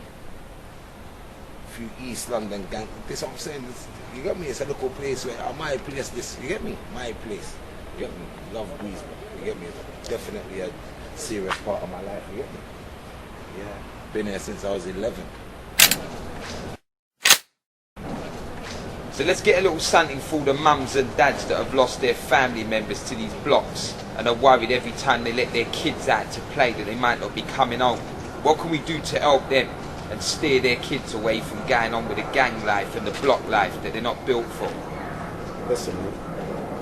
Certain things in certain places, it is what it is. Certain culture's going to always be there. It's been there. Gang culture's been, well, what they call gang culture's been within certain parts of South London for years. From when we were little picnic pissing our pampers, when I was a little youth pissing up my pampers. These things have been going on. You see what I'm saying to you? So you see, at the end of the day, all I can say is to the mums and dads is try to do right. You understand? If you're a young parent, try to do right and get your child out of the environment. That is all you can do. Take your child away from the environment, because in the environment there is a chance they will get involved in certain things, because it's there. If you take them away from that, then it's not accessible. So that's all I can say to the parents. And for the parents that obviously are not able to do these things, what you lot need to do is be very attentive to your children. That's what I would say to the parents that live in these areas with these problems, is be attentive to your child. Yeah, don't, because a lot of us end up like our friends, that's our family. Yeah, our brothers, the ones that we grew up with on the road, the ones that we take chances with. Do you understand? Like that's what end up happening if you don't show, if you're not attentive to your child. You understand? They look for that love elsewhere. You see what I'm saying to you? So that's the best I can give them. You get me? I don't have a son. You get me? I've only got daughters, but I would say if you've got a son, because it's mostly boys caught up within a certain type of life. That's what I would say to you. See where the white van is right there, yeah? Back in the days, yeah? Flipping. Me and my little brothers coming from Stratton. You get me? Wags it done, no. They're coming from Stratton.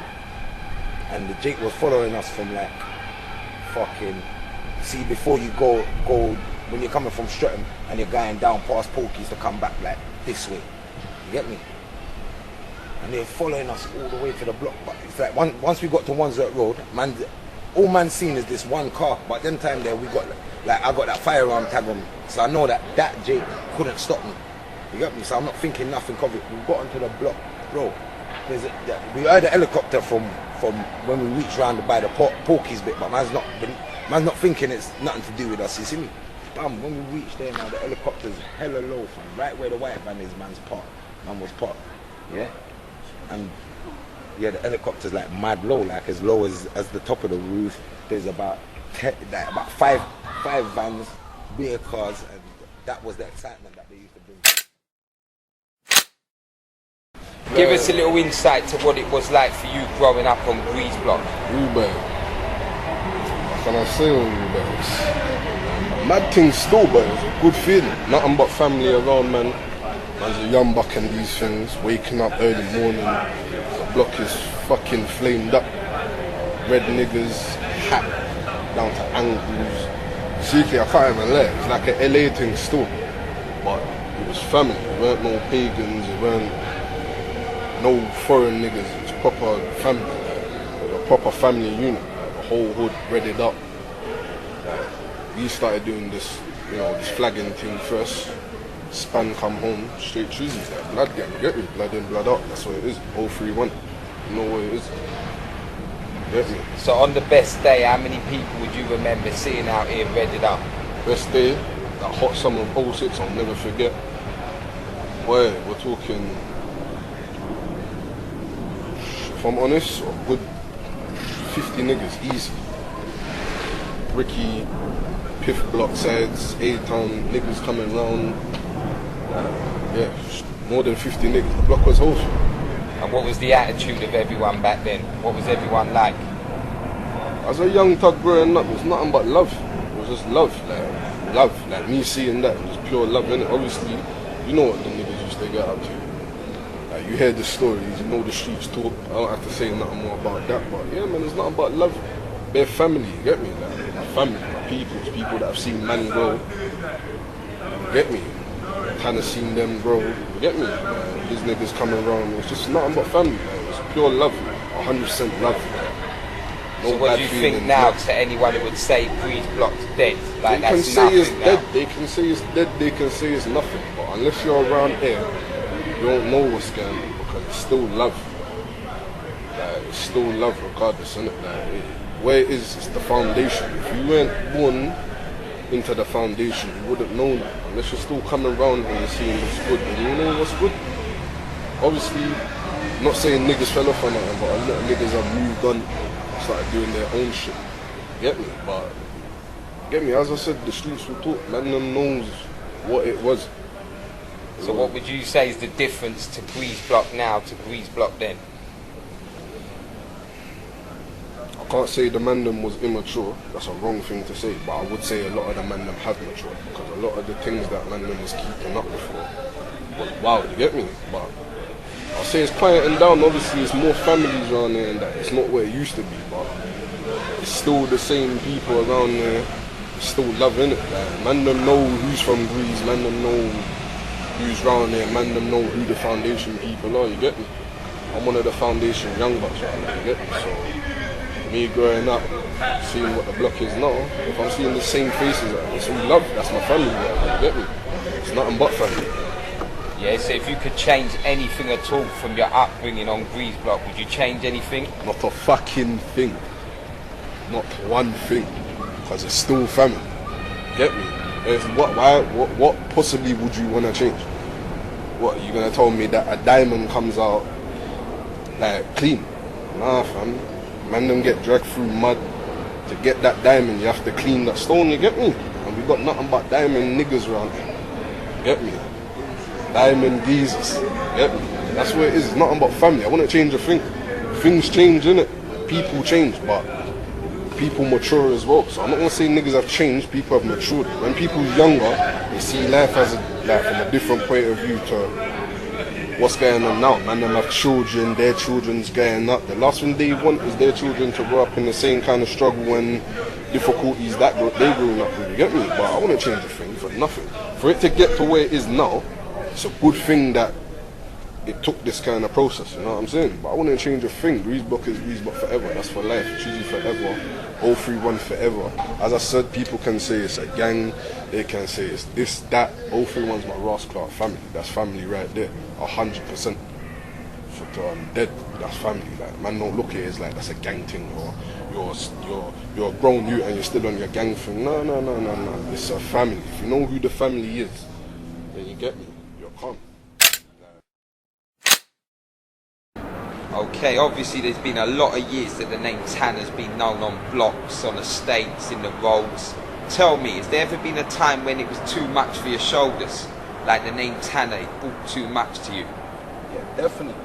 Because it's like anything that happened. If some boys in red did this, that's got something to do with Tanna. Yeah, if some boys had red flags over there doing something, they had something to do with Tanna. Then time Tanna's oblivious. To most shit, I'm just oblivious. I only know my involvement in things. You get me? I'm oblivious to what anybody else is doing. But so at certain times it became much because I'm getting phone calls from people. You get me? Yo, Tanna, your brothers robbed me. Tanna, your brothers did this to me. Yo, Tanna, I think that. And I'm thinking, bro, you get me? And then some of these fucking idiots are telling people that this is what Tanna's got youths doing this and Tanna's got youths doing that. But let me tell you something, brother. You can ask any youth that grew up around me, that grew up around Tanna, if Tanna ever gave them an order, bro. Ask them. Yeah, I've never gave no nigga an order. I ain't telling no one to go and throw away their life. When you're taking risks, when you're doing crime, you're taking chances with your freedom and maybe chances with your life. Do you understand? I don't want that on my shoulders. You see what I'm saying? So that's what it is, bro. So certain times it does become much on your shoulders, because obviously if you know better, you do better. But certain times you know better and there's no better for you to do. You see what I'm saying to you? Yeah? And it's like that certain time. Like that is just the reality. You get me? So you see what I'm saying? So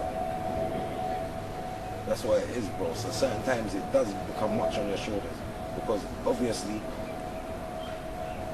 if you know better, you do better. But certain times you know better and there's no better for you to do. You see what I'm saying to you? Yeah? And it's like that certain time. Like that is just the reality. You get me? So A Coke and D Martian, Judges Souls, Nadja Souls, like PDC, Tanna, flipping SAS, flipping SMS, squeeze for SMS, same thing. Them time there, a lot of rappers have come through Greazebloc, man. They're artists, them. You get me? So Solid, Mega Man, them used to come around there. You get me? Them man, they used to, you get me, cop ganja and them things, man. I don't know. Can I say, I can say that, man. Mega got serious. You get me? He's had a serious case. You get me? Big up Morgs, you get me? Free man like Morgs. You get me? So yeah, you get me? Them man, they used to cop cess for, man, back in the day. You get me? When I was on the court. On my cess grind, you get me? Yeah, boom, salute to Mac, you get me? Maniac, Fog of the family, you get me? Yeah, them man, there's been through it. You get me? Like So Solid's been through it. All of So Solid been through it. Asher, all of them, big up Asher as well. Fucking Swiss, like Face Squeeze, like rappers have been, a lot of rappers have been through Greazebloc. You got Young Torment, them Val Grease used to write bars on this block right here. You know what I mean? Fucking a whole heap of rappers have come through the block surely at some stage, even as young boys, or you understand, the Bully and them man there. You get me? Yeah, blood. Like, a lot of artists. We've had Salt and Pepper come to the block. I always come to the block. My man Church from Naughty by Nature come to the block back in the day when man was a youth. Yeah. The rappers have been through the block. You get me? The block's been kind of blessed musically still. You get me? My uncle used to chef, and that Uncle Slew, you get me? Salute, used to chef for Busta Rhymes and that. You get me? So all one time, them time that man's on the road as a little you get me, finding this out there and fuck. You get me? But yeah, Spliff Star. I don't think Busta come through, but Spliff Star come through. You get me? Salute to Spliff Star still. You got them man there flipping. Yeah, fam. Yeah, artists. There's a couple artists have come through. Yeah, Word and Tanna. They've done that.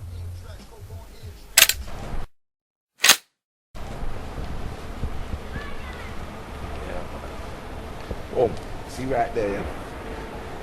You get me? I ain't calling no names, but you get me? Niggas that was on the block know what it is. A man put his burn on his cousin right there and was gonna burn his cousin right there. You get me? Mad man. But yeah, man, Greazebloc kind of crazy. You see me? So on a good day, back in the summer when things were popping, how many faces was due to be on this block just chilling? Due to be 30 to 40 man. On a good day, 30 to 40 man on the block. And it seemed like everybody. Yeah, that's what it always seemed like. That was the block, you get me? So if you was to say now, what was the end of Greazebloc? Like old Trizzy, what was the end of it? It's just a small bit.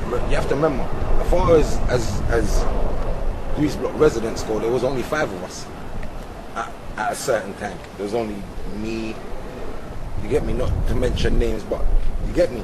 The man them who man know they're Trizzy, and the man they're Greazebloc youths. You get me, you know who. You get me? But yeah, it was just a handful of us, really and truly. And you get me? And we brought all that excitement to our block. You get me? So yeah, so when certain man's got in jail, or there's a few man in jail and that, the block ain't hot like it used to be. You see what I'm saying? And it just makes the block pipe down. And now, the way our things is set now, don't know, you get me? In life you rub shoulders with a lot of people, and you find out after a certain while that, you get me, a lot of people ain't genuine. So your circle gets smaller. So I don't think you're ever gonna see that in Greazebloc again. Well, not for our generation already. You get me? Once bitten, twice shy, you see me?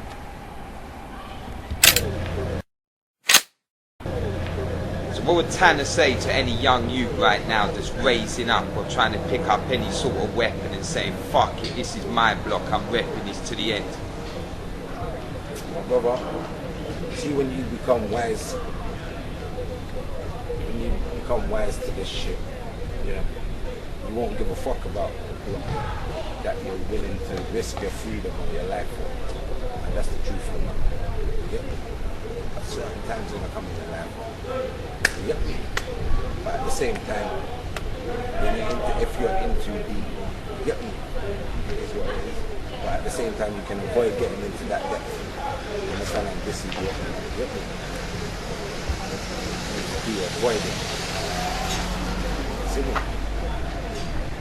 Because how can we show these young youths that when they're sitting in them jail cells, or their family and friends are sitting in that graveyard, these blocks are still the same? Ain't nothing changing on that block. Yeah, this is what I'm saying. You see where these streets that you're fighting for, they don't miss you. So you see, the only way the youth them can really obviously see that is just see it for yourself, bro. You get me? You know, you have an uncle, your dad, your big brother, cousin, whatever, innit?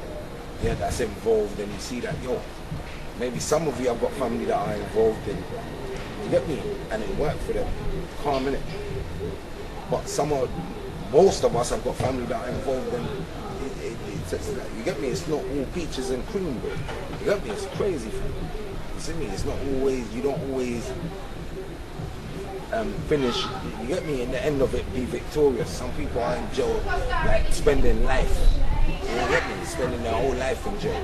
You get me? Some people are like in the grave from it. Like it's really serious. Some men are deported to countries that they were born in and they don't know fuck all about. Do you understand? Like it's serious. So if you want to pick it up for yourself and experience it for yourself, by all means. Do you understand? But I will say for any young person, it would be much better you be out here getting money and enjoying life. To try and enjoy life. The fuck, man. You understand? You're risking your freedom for this. Like for your block. You're risking your life for your block. I hear it. You get me? Unity, struggle. And I love it, but at the same time, come on, man. Like we need to elevate and use that unity in a better way, innit? Like, get together and let's get bread, innit? You get me? Let's eat. Let's build something. You understand? For our community, for our people. Let's have some young black entrepreneurs in it. You understand? South London black entrepreneurs. You get me? Some man that come out of the sewer for real, innit? You get me? That's really got a story to tell. You get me? This is what we need, man. You understand, sir? That's what it is, man. Okay, let's get back to the days when this block was popping out here. 05, 06 up to 07. There's a lot of talk and speculation about just what was going on in the block. There's talk that right about now, when this block was pumping, it was a serious situation to be flying through here in any means. Because basically there was things under cars, there was things in bushes, it was curtains for anyone who was opposition. What do you say to that? Was that true or is that hearsay? Brother, all I can say, streets talk. That's all I can tell you. You get me? anything that happens, you get me, the streets talk. That's all I can say to that, my brother. See what I'm saying to you? That's what the streets is saying, this is what the streets is saying. You get me? The streets say a lot of things. You get me? Is there anything Tanna wants to say on that? Nah, I wish to say nothing, but anything like this, my brother, I'm a reformed person. You get me? I have no doings, no memory of none of these kind of activities. You get me? I'm a rapper.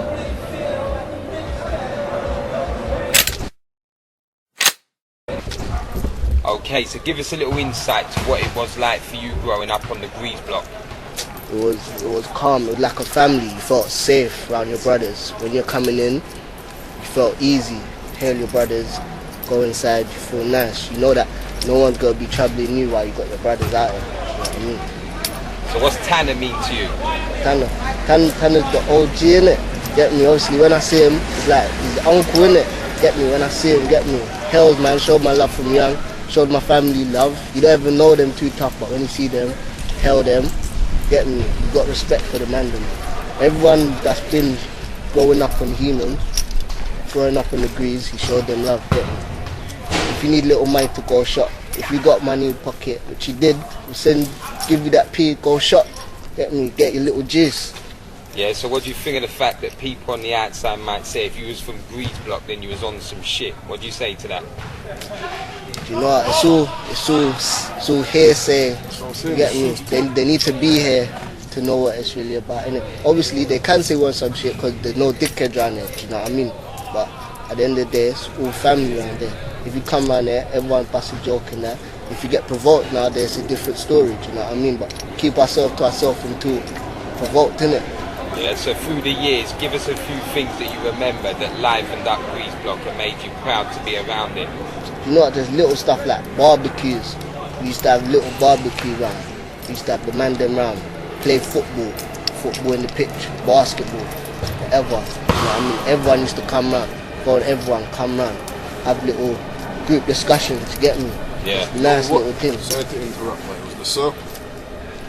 And when I say the circle, we're talking about 031, CFR, PIF, and RSM. See that circle there, it was almost untouchable. And for the YGs as well. Get me? The circle, all the young bucks are linking up. So the younger Piff, the younger Trizzy ones, it was a big family. But even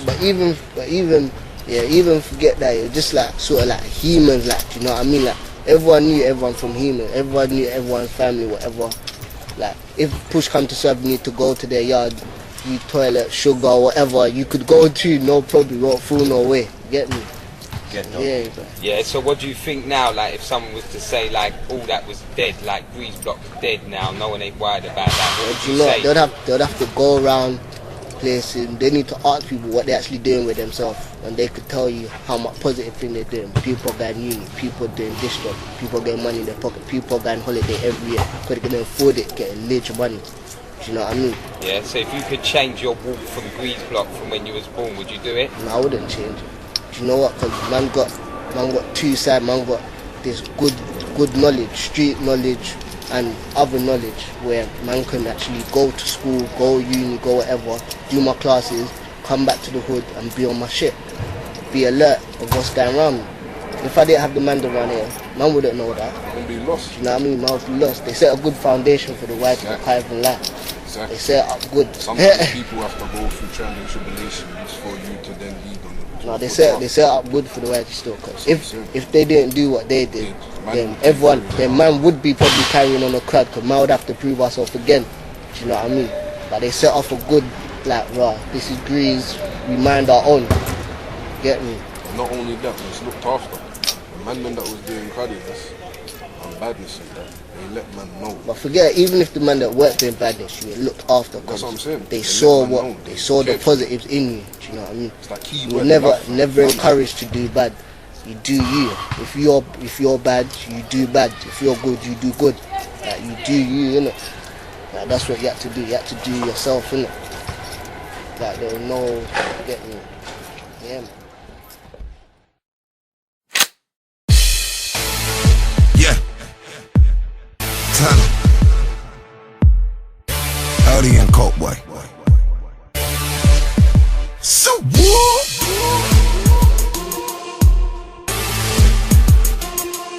But on my BS. Mr. Mayor Man Tanna, boy, I'm so OG. Nigga try to rob me for my white and gold rollie. Thought that I would let it slide, and boy, you don't know me. Nigga, I just read a 5 and now I'm home, homie. I could have been doing life just like my bro Gozy. As soon as my money right, nigga, you so. So when Tanna looks back over this block and through the years that he's walked it, does he say to himself that it's all been worth it? 12 years himself, 17 years for his brother, all the years that all the other family and friends have lost in the jail cells through walking this block. What would you say about it? Would this block have been worth it? Right. It's made me who I am, so what can I say? You get me, I got life, I'm still alive. You get me, I'm grateful for that. So it was all worth it, because it's all experience. You get me, everyone has different experiences. You get me, as I tell anyone, embrace me. You get me, so it was worth it. But it's also made a lot of young brothers lose a lot of their life in jail cells or in the grave. You know, it is everyone's got their own path. That's what I'm saying. And it's up to you what you want to do with your life as an individual. See what I'm saying? You can't follow trends. Don't follow him, man. You never know the next man's situation, why he's doing what he's doing. That might seem glamorous to you. And the truth of the matter is you never know his situation. Yeah. Understand when the niggas down here, the niggas down. So, it is what it is. Get me. That's the only lie I can shed that. Yep. So as we do this walk around Greazebloc, is there any other stories that come to mind? Yeah. Fuck yeah. Well, one time I'm coming from studio with Fress, and we drove into one of the entrances to the block, yeah? So as we drove in, there's like some police vans blocking up the entrance. So I've upped out the window, like, well, what's happening here? The policeman them saying, right, is that him? Is that him? You get me? Held on to me, boom. That was the time when they ran up in my baby mother mum's house. I ran up at my dad's house at the same time. You get me? They found 10 grand. Yeah, they said they'd come in looking for drugs and guns. They never found no drugs and guns. They just found 10 grand in my dad's house. You get me? So yeah, like all heap of stories, man. All heap of people have got their own Greazebloc stories. You get me?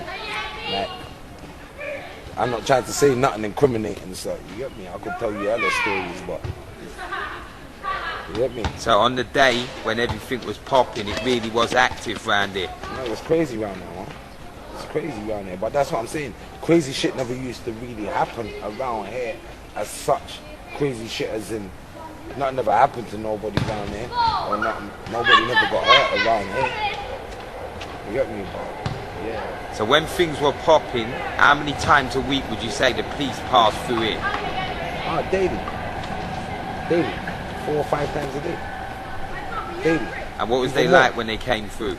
They come through taking a piss, come through playing my tunes through the fucking van speakers. They come through calling people by their nicknames and that, like, yo, Tanna, what, yo, you get me, what's going on?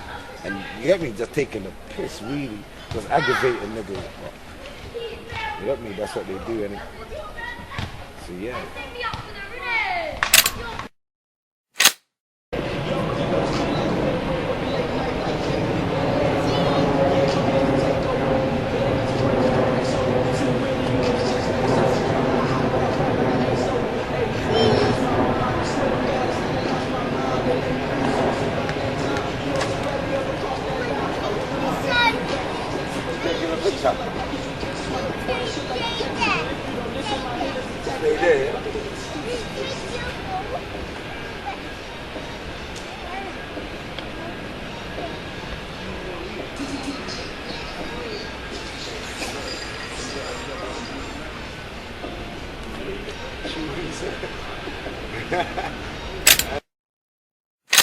If you're about that life, then obviously there's certain predicaments that you don't get into. There's certain roads you don't walk. Brixton, Peckham, there's danger zones.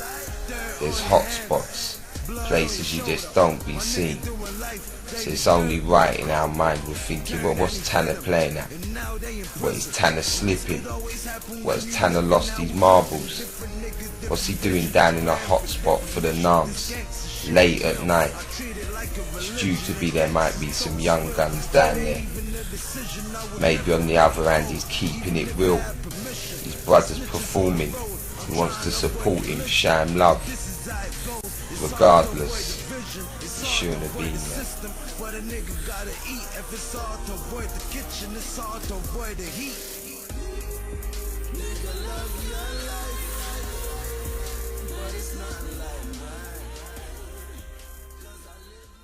Remind us exactly what happened that night. I was in a club, doing my thing, went out there with Frost, you get me? I'm here with Frost, get me this club, man. It was Styler G's birthday, but I should pick up Styler G and Birmingham. You get me? And then boom, someone take it up on themselves to say that they're gonna put hands on the nigga, So let's get it straight though, was Tanna drinking that night? Was Tanna smoking something strong? Come on, my brother. Or was it mockery? Like, what's Tanna doing up here? He knows this is a spot for the Nam. What was Tanna doing here and on his lonesome? I'm hearing you, brother, but at the end of the day, the way I say, I ain't got no problem with no Nam niggas. You got problem, yeah, like, you niggas got some silly problems with my niggas, but none of my niggas have dropped out. So the way I look at it, like, it's what it is. You get me? I don't really take shit to heart like that. So while all this was happening now, where was Fraz? Like, obviously, RTO, Rilla type only, was Fraz there backing it with you? Because obviously you've come there for Fraz, like you're in a danger zone for Fraz. I don't know, man. Only Fraz can speak for himself. On what happened with his turn events, only can really talk about my turn events. You get me? Obviously, this was a dangerous position you was in. Tanna, Otrey, PDC, Brixton. Like, come on now, you're in Nantes. Like, obviously, Tanna, when he was young, he weren't playing, innit? So what did you think, the young youths were playing down here in Peckham? Yeah, obviously not, bro. You get me?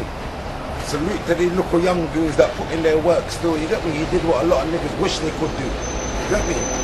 Done now that way, you get me, that all turned tits up anyway. But what it is now, all I can say is fucking, yeah, brother. You get me? Boy, I'll just say it, like, you see what it is? Like, everyone's got their little petty beef, but you have to understand, man, I'm a nigga that's been on the road from a long time, bro. So you see what it was for me now? It was just that, listen, like, I didn't see it as I got beef with no Peckham niggas or nothing like that. You get me? I know niggas from Peckham. You get me? Peckham was part of my growing up process. You get me? Queens Road and that. So you get me? Hypes and you get me? Nino, OGs and that. You get me? So all of that bollocks, like, I wasn't really, you see what I'm saying to you? Like, as far as Peckham beef, bro, I just come out of jail from doing time with my dog time from the north. So you get me?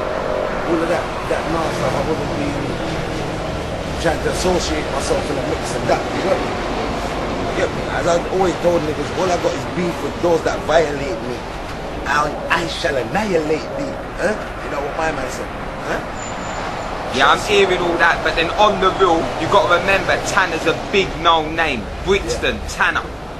Them PYGs, they ain't playing no games. You're up on their turf. They want to put in a work in it, show that they're on the thing. And what a name to put it in on. Yeah, but this side goes. This side goes. This is the field. Listen what I'm saying to you, man. You can't be a man and walking about scared. You understand? These are places that I've been coming to from a long time.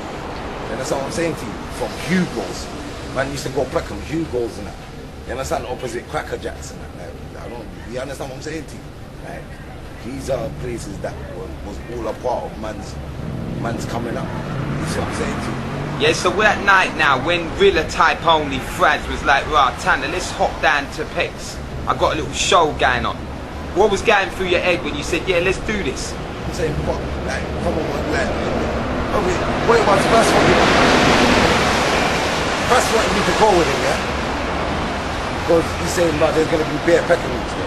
But I'm saying, listen, me personally, I ain't got no problem with no Peckham roots. And if you want to roll, come let's roll, innit? See what I'm saying to you? Come closer, bro. You might not get the sound, bro. There's a lot of cars going past. Yeah, but yeah, what am I saying to you? You're saying you was like, yeah, you ain't got no problem with no peck. Yeah, you understand? So obviously I've come out here for fast, you get me? Like big up all man like Knuckles and it. Like these are guys that I know. Like, Yeah, but what I'm saying is you know the roads, big man. You don't have to have a problem. Yeah, a but problem you see can my come. thing is, yeah, this how it goes, brother, and I walk with God. If a problem comes, it comes, brother. I'm not a coward, brother. So I'm not walking thinking about if a problem's gonna come. I'm a nigga that walking thinking if it does come, it's reaction, brother. You're gonna have to deal with it, brother. This how it goes, brother. If you're gonna live your life like a coward, you can't say that. You can't. You get me? Niggas can't level up their self. Big man thing. I'm a man. You get me? Like I'm a one-man band, we buy. Even at times when there was 100 grooms, hundreds of man talking about, yeah, they're all trizzy, but you still see Tanna on these jacks, fam. But that's just me, fam. You understand? That's what I know, brother. You understand? I never grew up underneath no man's shadow. So what if I'm on the outside now and I'm looking and I'm like, yeah, fuck Tanna. Straight up and down, he got what he deserved, what he thought he was bad. Come round the nans, he got fucked up. Look at him laid out there on the floor. What's good? What you got for them?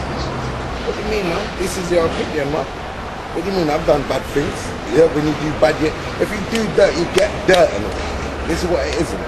So if you believe that I deserved it, this is your opinion. I can't wrong you. I can't wrong you. Because all these bad things reach people and we believe that, yeah, they deserve it. It's how it goes. Yeah, they're like, yeah, it's only right. You've done what you've done. You had to get a little something. What goes around comes the fuck around, man. You got me calm as a bitch, man. So what do you think about the picture? Like the picture floated around like it was a YouTube video.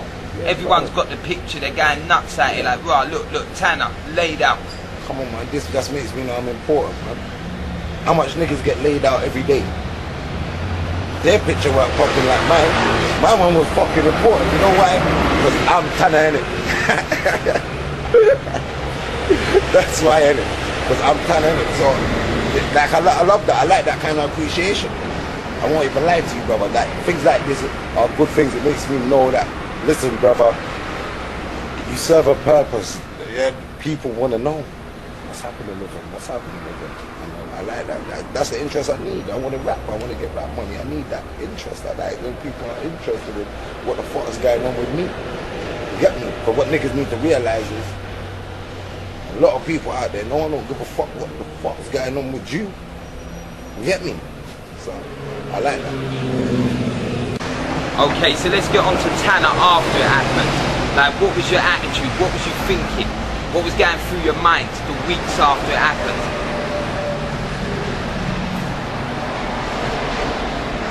Bro, I was just very disappointed at some people. I was very angry. I was, you know what I mean? That's it. That was my, you got me? Yeah, so over on the other side now, anyone watching will see that there was a lot of madness going on in Peckham after that. A lot of madness, like even the news was being sorted and stuff. Like, what's Tanna now about that? You know anything about that? Nah, brother, you see me, bro? I don't know nothing about nothing, fam. You get me? You get me, bud? You get me? Yeah, I don't know. You see what I'm saying to you? It just, this is how God works with you, but you get me? Like, you should just leave God bless people alone. You see what I'm saying to you? Just left them alone. They never trouble you, don't trouble them. Yeah, if you trouble will trouble you, innit? So you get me? Leave people alone. You understand? Unless you got a personal vendetta with them and you deal with that.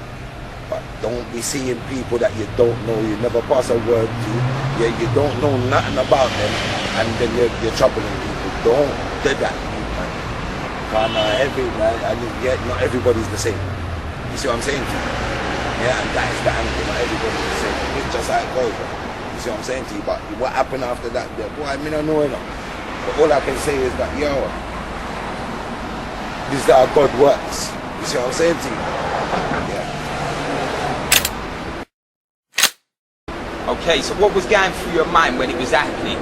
Like, obviously, Tanna is going nuts out here. Bag a man's on it. What was going through your mind?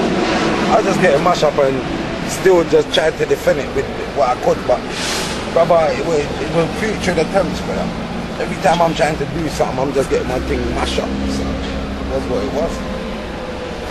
So was there thoughts of like, right, this is the end, fuck it, I'm gone? Hell to the no.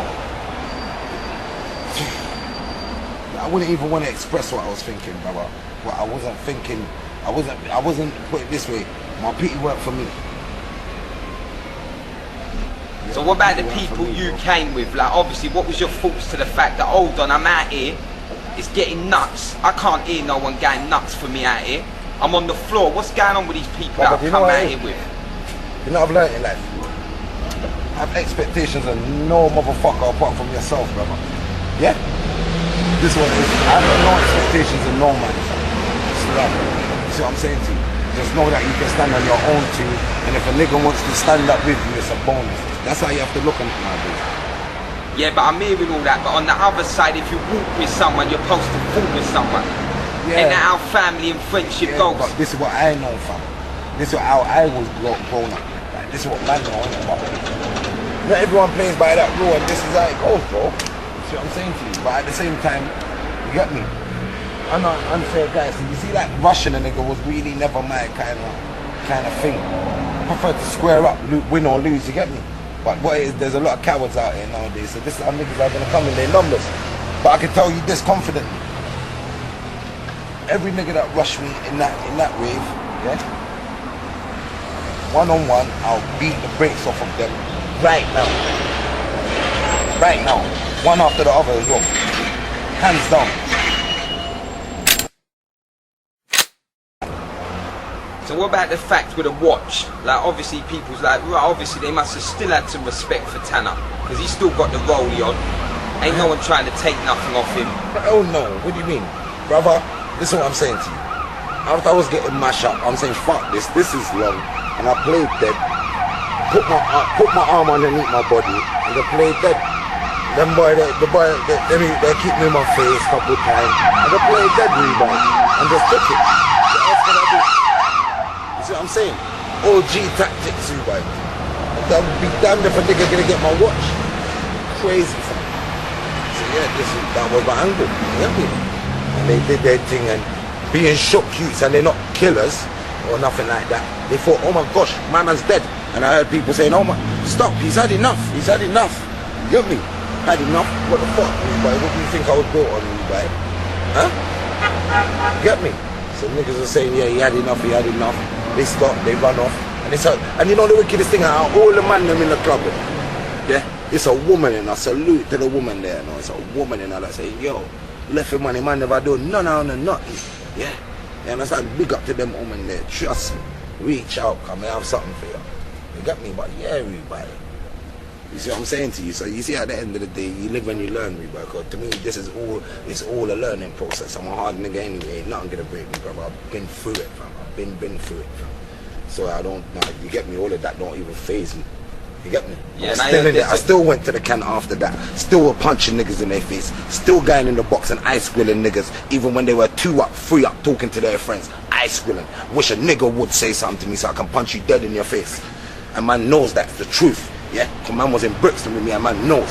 Yeah, so man don't even, do you understand?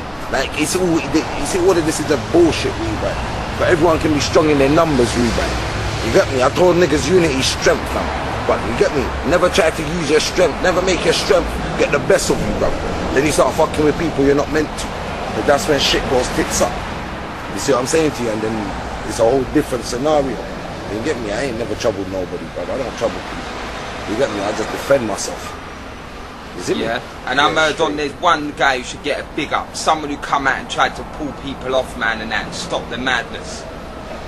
Yeah? You don't remember? Yeah. Cody, how you mean, man? Cody, yeah. We saying he kept it real. Yeah, Cody, yeah. Styler G brother, you got me? Salute. You got me? That was it. Cody and a woman. You understand? Anything could happen. You get me, brother? This is how it goes, innit? You see what I'm saying? You walk with God, you don't know, you just have a trouble. I hear the wickedest thing. So boy, them bust out my head and one whole heap of things, but I'm still a rascal, fine nigga. You get me? and I still pipe beautiful bitches with, but you see what it is to me, brother, it's just a learning process because it ain't affecting me in no way. I was still in the can knocking niggas the fuck out, fam. Like, it ain't affecting me, fam. Sometimes in life, when you've got some real heart burning deep down inside you, you make a decision and you make it on the spot. You make the decision to say, you know what, fuck that. I'd rather fall in like a man than keep it moving like a fucking coward. And if you don't know what I'm talking about, I guess you wasn't born with it, so it just ain't in you. So you might as well just keep it moving. Okay, so for anyone who don't know, what exactly is this spot remembered for? What exactly happened here? Last time I went to jail, this is the spot the Jake's created me from. Jailhouse. Yep. So what was the situation that ended up with you being arrested here? Well, without going into no major detail, basically I got arrested for possession of firearm. That's what I did my time for, possession of firearm. So just exactly how long after the incident in Peckham was this? 5 weeks. So what was Tanner's angle in them 5 weeks? What was you like?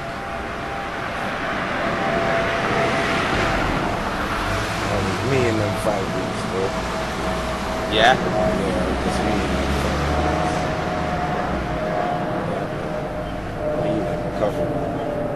So the word on the street is that in them 5 weeks, anyone who wanted to holler at Tanna, anyone who wanted to say anything to Tanna, they better come with their hands high when they're talking. What do you mean? What does that mean? Well, to the roads, they're saying that for the 5 weeks before Tanna got arrested, he weren't working nowhere without that burner. What do you say to that? I say don't follow rumors, man. That's what I say to that. Don't follow rumors. Yeah, so anyone who was trying to holler at Tanna, it was calm then, yeah? You get me? You get me? I just been fucked up. You get me? Not in the best states of mind. Like, not in the best state of mind. Let's put it that way. You get me? To just cut that shit. Not in the best state of mind. Okay, so what was your feelings when you was arrested? Obviously you was there on the floor, surrounded by police. What was going through your mind? Here we go again.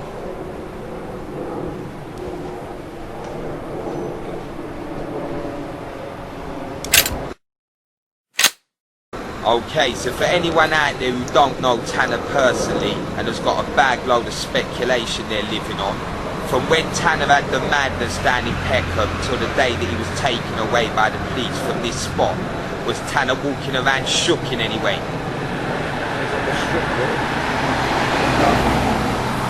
Why would I do that? Well, you know, people might be saying like Tanna was thinking, right, that was only the first time, it might be coming around again for him. No.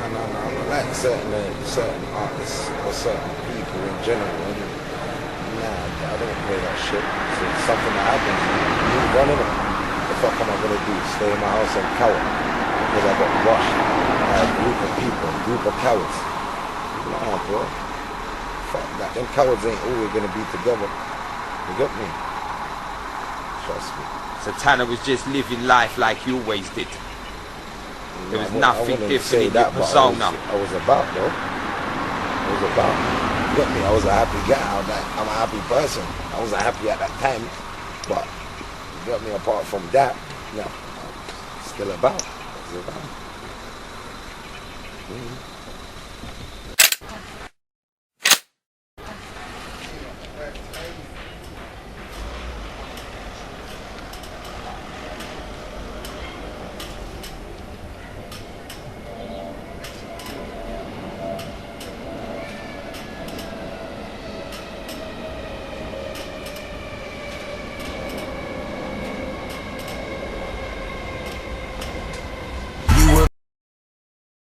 Bad bitch.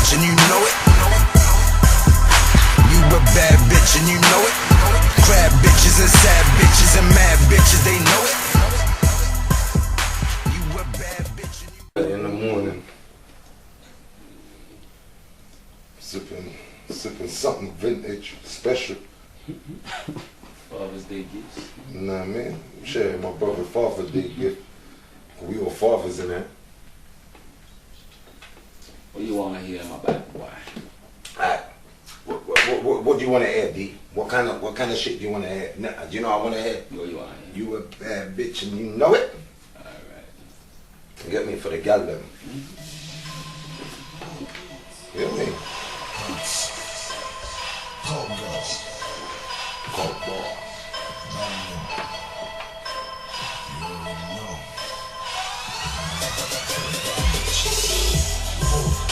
You a bad bitch and you know it. No. You a bad bitch and you know it. This don't sound like it's in touch. Bitches and mad bitches, they know it. I like the beat needs to turn down. Or the vocals need to turn up. You a bad bitch and you know it. You a bad bitch and you know it. You can put some effects on that now. Yeah, you want some effects? Yeah, I think this is this. You a bad bitch and you know it. Girl, you a bad bitch and you know it. You act so different around G's, different around me. Say I'm not like the niggas that you been with. Them niggas never did what I been did. Girl, ask about me, I've been dead. You a bad bitch and you know it. Just got tatted up and you wanna show it. Them chicks mad as fuck cause you getting going. Last man she fucked, she ain't even know it. Last man you fucked, had the right ones. After 6 months and you feeling like you on. Spend a lot of money, you can see where it was going. Girls wanna have fun and they a little control. I don't wanna have some, I ain't even trying to hold it. Cause I'm a bad boy, baby. Okay, we're going to step back in time. Can Tanna remember the first bars that he ever spat? And where he spat them? Where was it you spat them first bars? Portland. So you was in jail, yeah? The first person to ever hear me rap, Quinny. Yeah? Big Quins. Yeah? That cool. Yeah. I wrote the bars in a night. Yeah? Because Quinny used to rap up a 16 bar in night.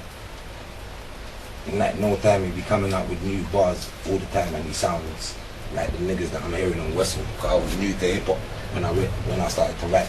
Bam. My first hip hop bars. People say that the God die young, and it's true. Rest in peace to all my niggas that passed. This one for you. People never understand the crazy shit that we go through. We just ghetto niggas doing what ghetto niggas do. Lord, tell me why life has to be this way. Every day round my way where the AK spray. Niggas talking mad shit saying they don't play. They on the streets pulling rock cause they gotta get paid. Younger niggas growing up and seeing what's going on, thinking it's right, but really and truly this shit's wrong. They don't want to go this way, but in the ghetto I was born. Would it ever stop? No, this crazy shit just carries on. People say that the good die young. And you see what it was now? I was writing 8 bars because I was used to the reggae DJing. So I didn't know about 16 bars. So I was just giving them raps, 8 bars. And then come out. You get me? So when you come out of prison, what was the first thing you did now you've decided that you know how to rap? The first thing I did, yeah, like I came out of jail, I knew how to rap, but I never had no angle. All the studios man would go to, they all used to deal with reggae and so we never really had no what's the name. So me and Killer Archer, you get me? Salute to my big brother, bam.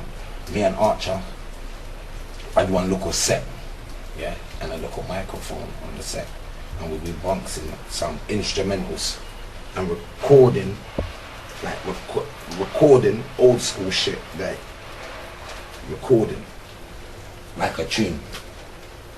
One take, straight chorus, verse, switching, and all that. Yeah, one mic. Yeah.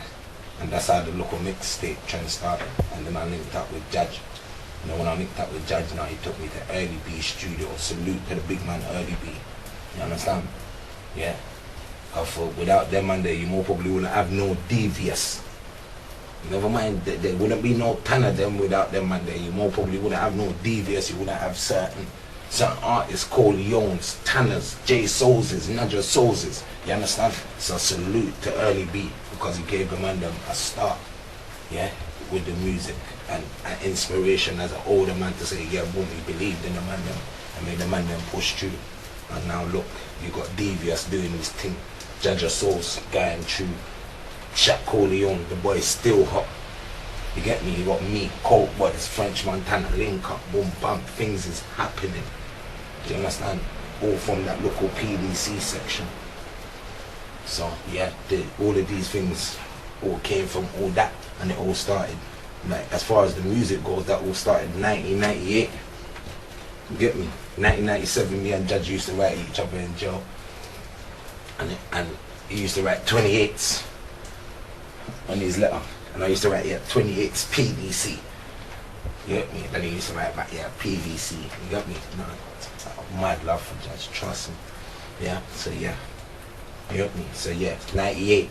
When I come out of jail, 98, 18, fresh out of jail, I'm hardly thrilled. Yeah, bam. I got it popping mixtapes, early B. So yeah, that's what happened.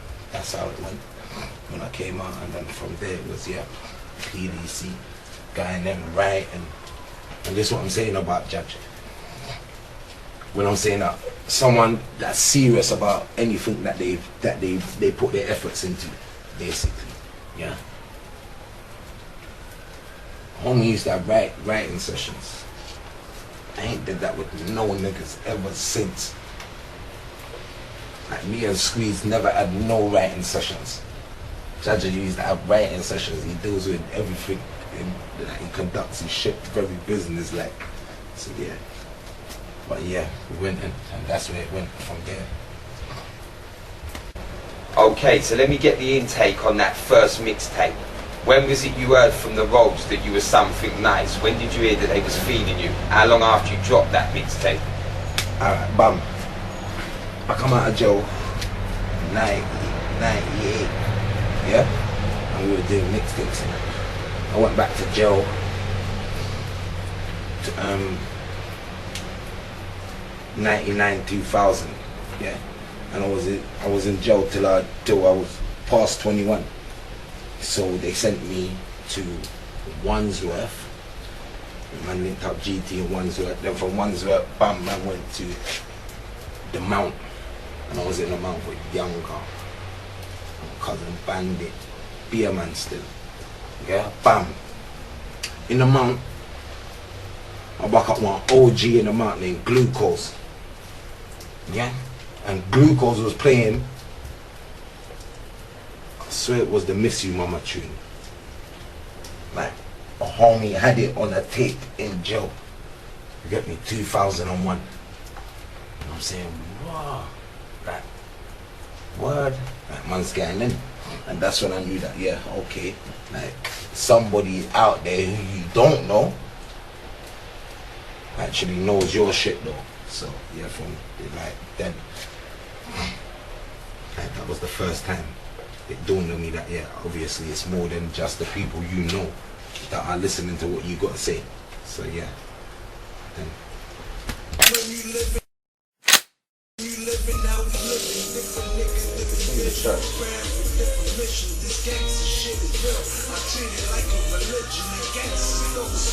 It ain't even a decision, I would never break the code. I can get some pictures of you, but we're in the studio.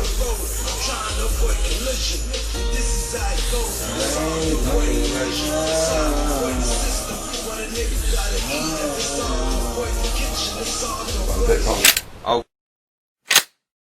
Okay, for anyone who doesn't know the past and just what Tanna's bars can do, give us a little insight into the deal you was offered before you went to prison. Judge was offered a deal from, I think, EMI or Universal, one of the two. But he ended up in jail. We were all in jail that time. And back in the day, EMI or Universal, I can't remember which one's which. You get me? But yeah, we got a deal. Me and Quinny got offered 75 grand, but they were talking funny about Judge. Some man said, nah, fuck it. You get me? Like, if you're not trying to take all three of us, or furthermore it was all four of us that time, Birdie as well, like man said, nah, fuck it. You know, loyalty's loyalty. So that's two big names in the game, and it was both looking to do something with Tanna and three other members of PDC. We were kids back then, bro. We were kids. You see what I'm saying? And you know what I think he needs to do, yeah? I don't think he used the original chorus. He used something that I just rapped at the end of it. He used that chorus in the gap. The little chorus. Yeah, he used that right through. So I think what he did, yeah? Yeah. By the looks of it, that you can see that.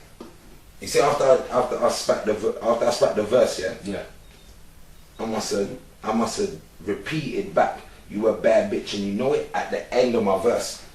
So you can hear that it's a different energy. It's not the chorus energy. You a bad bitch and you know it.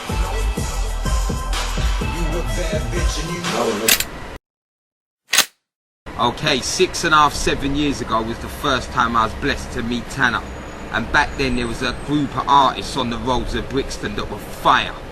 And I'm talking real fire, not the fire that certain people think they've got. Real fire. If I'm right, they were called the Alliance. Yeah. Remind us who was in that. Come on, man. Shaq, Tanna, Frass, RSGs, Face Squeeze.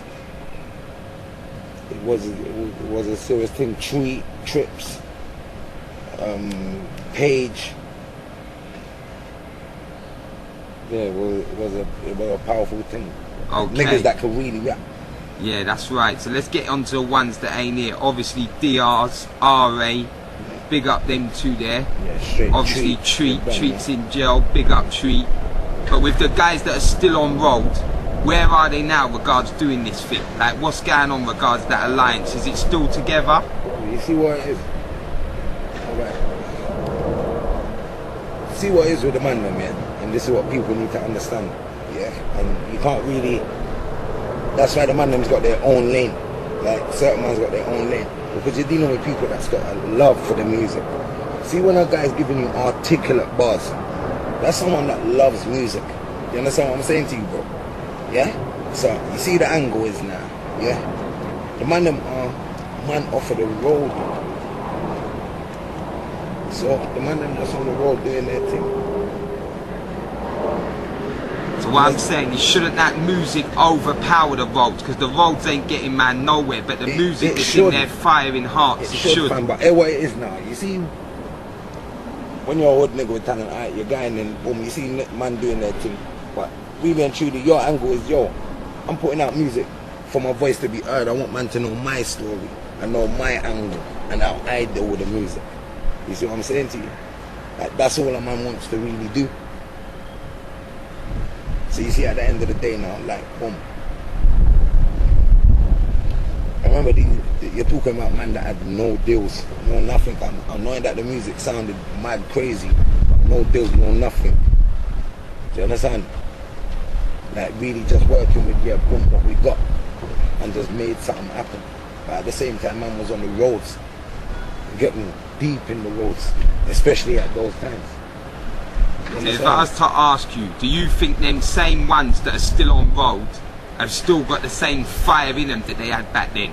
I don't think any of them niggas could ever lose it. These are guys that's born to do that. Like, I feel myself, like I'm born to do what I do. Like, I'm born to spit the way I spit because it's fire. You listen to that shit, you know that, yeah, okay. You understand? So do you think the roads could ever get the alliance back? They could always get the alliance back, God willing. Yeah, God willing. Trust me.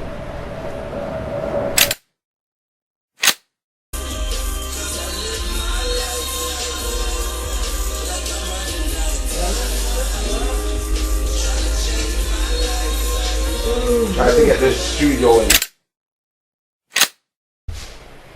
So for any of us that are thinking, you know what, fuck it, Tanna's took too long on this music game. He's been doing music for years, he should have blown by now. Remind us, how many years of your life have been in prison since you started music? Brother, I've done half for 19 years at the camp. Like, I've done recording 9 years, 9.5 years at the camp. And obviously for anyone who's watching this, I might be thinking, well, fuck it, he did what he did and he went to prison. At the end of the day, yeah, we see that. He ain't looking for no sympathy. But at the end of the day, that's still 9 years that you could have been doing music. So at the end of the day, those are 9 years that you lost. So you still should be able to do your thing regardless. Yeah, cool. I'm always gonna be nice. I've been blessed with this. It's not me and them. This ain't like I've been blessed with this. Like it just happens. Like I got in the booth and it happens. That's what I'm telling them. Trust me. So does Tanna feel that it's only right that he puts in a bag of work this year to catch up for the years he lost? No, most definitely. Most definitely. Because people, obviously, people know, alright, cool, Tanna, you got the talent. Yeah.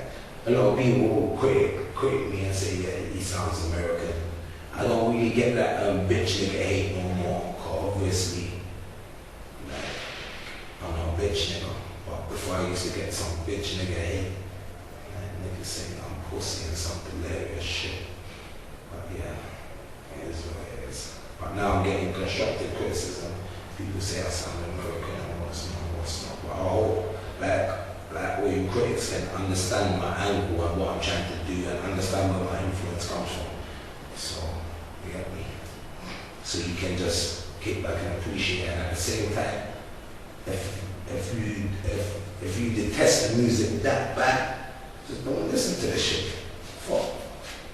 Like, don't listen to it. At the same time, like, you don't need to listen to don't listen to my music and think that reflects the person that I am now. Like, me talking of past experiences and things that I've done and been through ain't necessarily where I am now, or where my mindset is now. You get me? Okay, let's get this straight. Is Tanna too old to make it in the music game? No. At the end of the day, has Tanna wasted too much time in jails and on the road that now it's too late for him to pop off where he should be in the game? Nah, it's never too late. How can it be late? There's hella niggas that niggas listen to that ain't man older than me. See what I'm saying to you? So I don't understand how it's gonna be too late for me.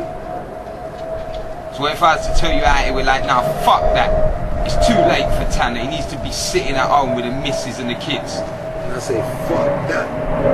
That's what I would say. I say, fuck that. Huh? I've got this thing. See what it is? There's a lot of young talent and I'm hearing that. But you know why Jay's still in the game? Because there ain't many that's come that's better. This is the problem that I have in it. This is why I can't put it down. Because I hear niggas, but I don't feel niggas though. You see what I'm saying to you? Like, you see how far as say US hip hop goes, there's a lot of new niggas and I'm hearing that. But I feel like I'm better than all of them. I don't care how paid niggas are or nothing. I feel like I'm better than a lot of niggas. I'm fucking nice. And you see, like the UK scene now, I still got the same attitude towards it. Like, I'm better than a lot of niggas, hands down. There's no if buts on media. You know what I mean? And there's no denying it, there's no escaping it. So that's what it is, bro. And this is why I never feel like I'm too old for it. When niggas are getting very nice and I can say, oh my gosh, do you know what? Now you should fall back. Because now, you understand, they got that piece of the puzzle. You don't need to be there no more. You get me? But how? What's the game gonna be without? Come on, what? You're only gonna have me and Ardo. That's it? Huh? Come on, man. If I leave it's just Ardo alone, you gotta take the whole of it on your back. Yeah. Okay, let's go back in the memory lane again, just so we get it all straight for us out of the loop that don't really know and just did the war stories. What exactly did happen with Jules Santana, and what is the situation today? This is what it is.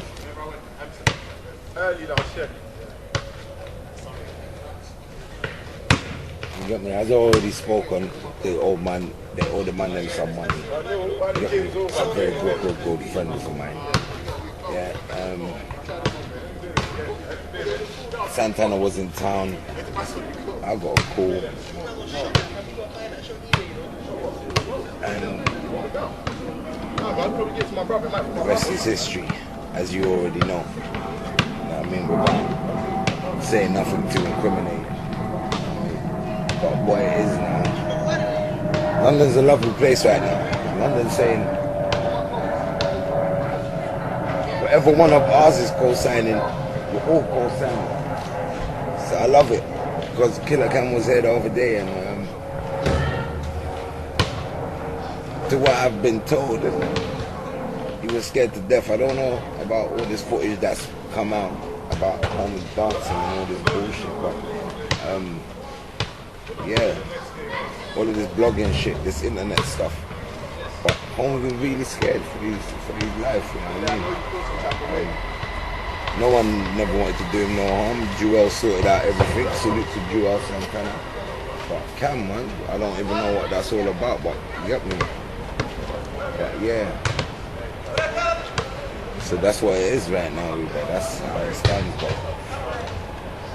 you know what I mean? Right about now it's music, man. This is what man's trying to do with his music, and make connections and make whatever links we can make or whatever it is. So really, that's really the motive. But this whole Dipset stuff, because it's not really a Santana thing or Cam thing. It's like Dipset, just forget about it. Like if you get me, if you're down with the dips, just forget about London. Forget about London. You get me? Man, the whole of Britain might take it like that because I got people in Birmingham. You get me? Salute my people in Birmingham, Wolves. You understand? Yeah, my people them are about. So you get me? Mine. You can't go nowhere. You have to just stay where you're there. You get me? But yeah, brother. It is what it is. You get me? But right about now, we're not even trying to push that energy. Right now, we're just dealing with music.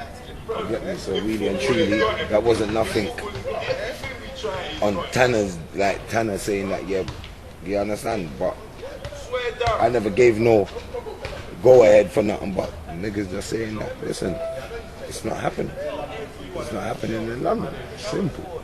You get me? As people are saying, lucky it was in Kentish Town.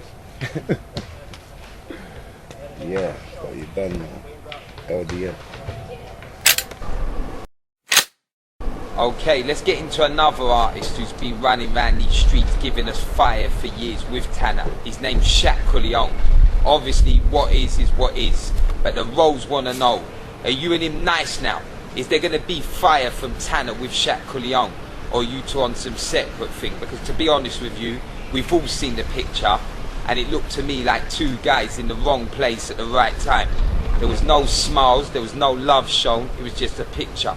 Are you two good enough to get on the fire again, or Listen, what? If we're good enough to sit down for like half hour, 45 minutes and reason as men, yeah, and as brothers, yeah, anything's possible. That's what it is. You get me? I see him, he see me, there wasn't no bad blood. I was the one that suggested to take the picture. You a bad bitch and you know it. Keep it real on the side of the road to what we like on the music. If you two don't link up again, that would be a fucking shame for the Rolls. Yeah, man. No shots fired. Yeah. Get out there and listen to that 3RA, that track's fucking going in. Straight up and down. So what I'm saying now, to clear it up once and for all, our hopes can come up, yeah? There just might be a little duet with a pair of you. I'm telling you, and you know what me and Shaq do, man. And we've been doing it as well, so. You got me?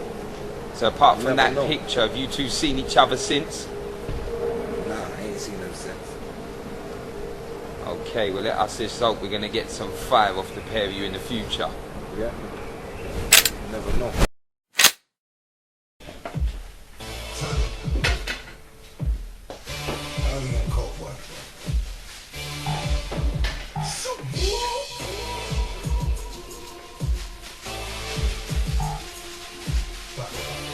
That's not what this is. That West Coast bounce. You see me, artists?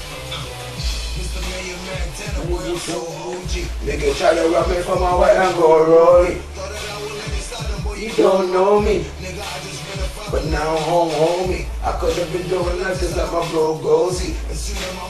nigga, you so cozy. Give it is another fire when you so hungry. Then we pop 100 bottles and they all on me. Tied up in a couple models and they all want it. Some niggas be talking hustle, they ain't so wonky. You say get it off the muscle, I was so hungry. Now I get it off the hustle into 013, into 014. I'm tryna be on top with a few goons. She never been in a Concord. With a few tunes, now that I see that they want more, I got to get I'm tryna be French in the first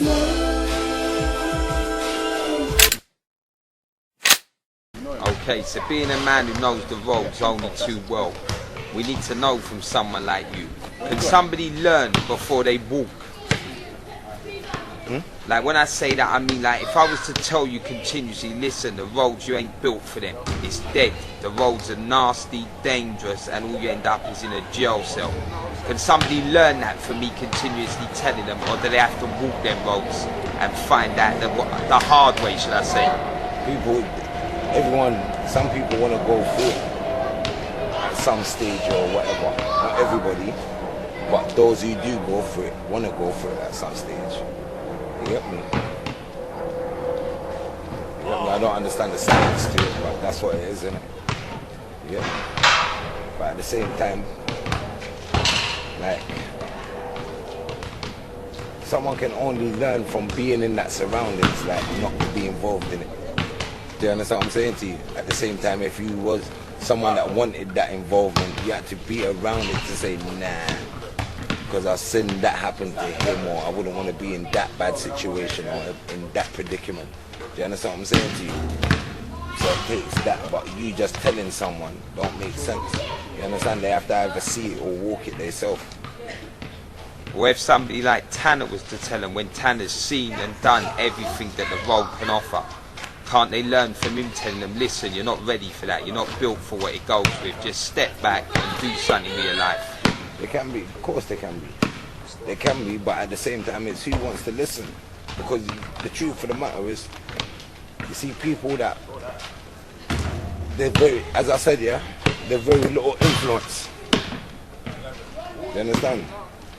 To people like myself. Like, so, me saying it to someone who's about that, they ain't trying to hear that. Because a man might look on it like how I look on it, like, yeah, like whatever, innit, like, yeah, you might have lived that, but I live it too, innit, so who are you to tell me? You get me? Oh yeah, you did that, so what, I did that. Or you did that, I did that. Because I ain't the only one. You understand? What is a roadman?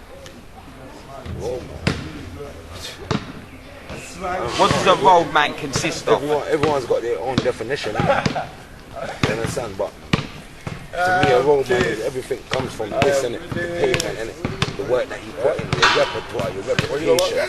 You understand? How you get paid, whatever it is, it comes from this, innit? The curb, innit? So that's a roadman. It's a man, innit? You understand? The laws, you live by that law, innit? The code, innit? Keep your fucking mouth shut, innit? You never seen nothing, you don't know nothing, innit? Yeah, even if you was fucking there, say you blink for however long it took for them to do that, you was blinking for that long. You never seen fuck all. You understand? That is the code, innit? You see what I'm saying? Like, that is a road. A lot of people have got this shit twisted in it. Now they think that, yeah, well, I'm selling a bit of drugs and I'm a roadman, or I'm very, that don't make you no roadman, brother. Understand what I'm saying to you? If you're a real roadman, brother, big man thing, you can go anywhere with man. You understand? Something can happen for you. That's a roadman, brother. You understand? A man who lives by this, yeah, by the road. So now let me ask you, why is it that a lot of, well, should I say mostly all real roadmen spend more of their life in prison than on the road? Because they're on the road. That's what it is. If you're eating from the road, you understand, you're taking chances. This is what it is. Anything you're doing from the road, you're taking chances. If you're a drug dealer, whatever you want to be, robber, you're taking chances. If you don't go to prison, then something's wrong. Then you're not a roadman, because that means that you're not living by the code. That means you're getting caught, but you're not going to court, and there's something wrong. You see what I'm saying to you? So a real roadman's living his life to spend more time in jail than on the road. Well, I wouldn't say that, you know, brother, but you know what it is? Here what it is now, we live in Great Britain. There's a lot of people in Britain. Britain, for those who don't know, Britain can hardly give jobs to people who are qualified, yeah, to get certain jobs. So, someone with a criminal conviction, well, with multiple criminal convictions, yeah, and not much paperwork to say, well, I'm qualified for this, that, and the third, yeah, and at the age I am, well, get me, in the dream is, well, I can go and clean and serve burgers, but I die. See what I'm saying to you? That's the reality. Yeah? That's what's happening in Britain. A lot of people don't know this. A lot of people go like they're stupid to it. A lot of people are in college and university and they're studying for big jobs and big positions, and salute to you. But a lot of people have studied and got their qualifications and they're serving burgers. You a bad bitch and you know it.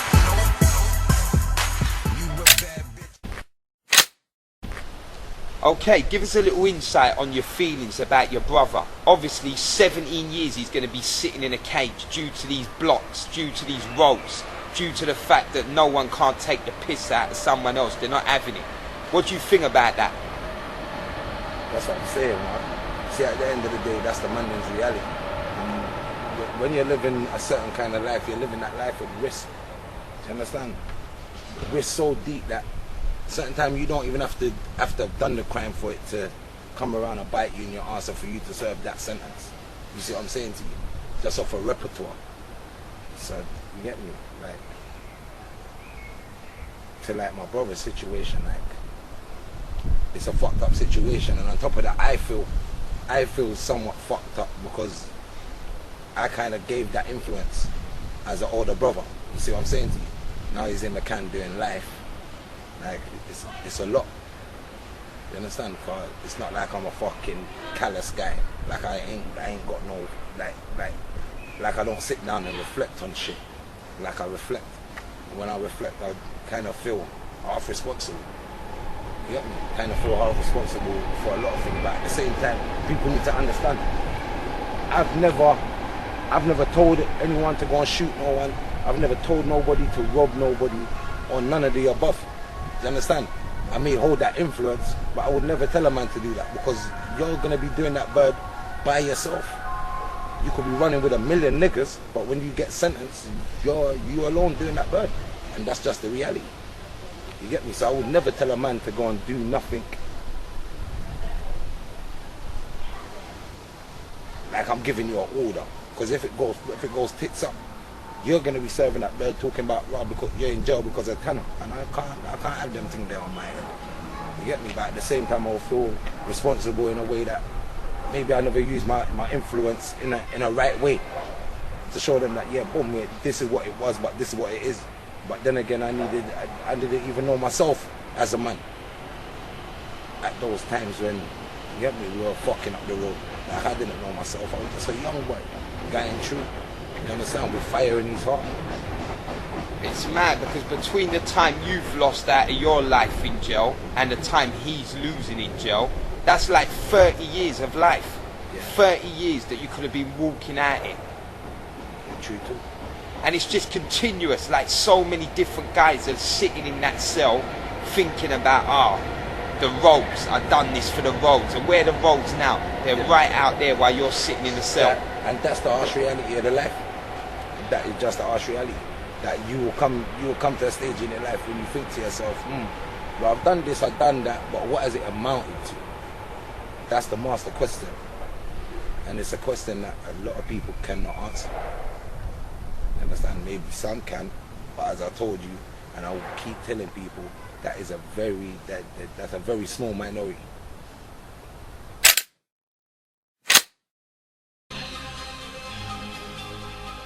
It's mine. It's mine. All this tune in. It's mine. It's mine.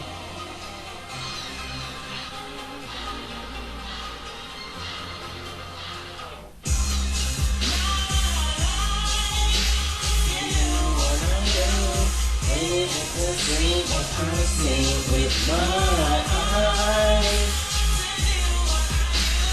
you never see what I see in my mind. I'm living it, I know I'm gonna do it.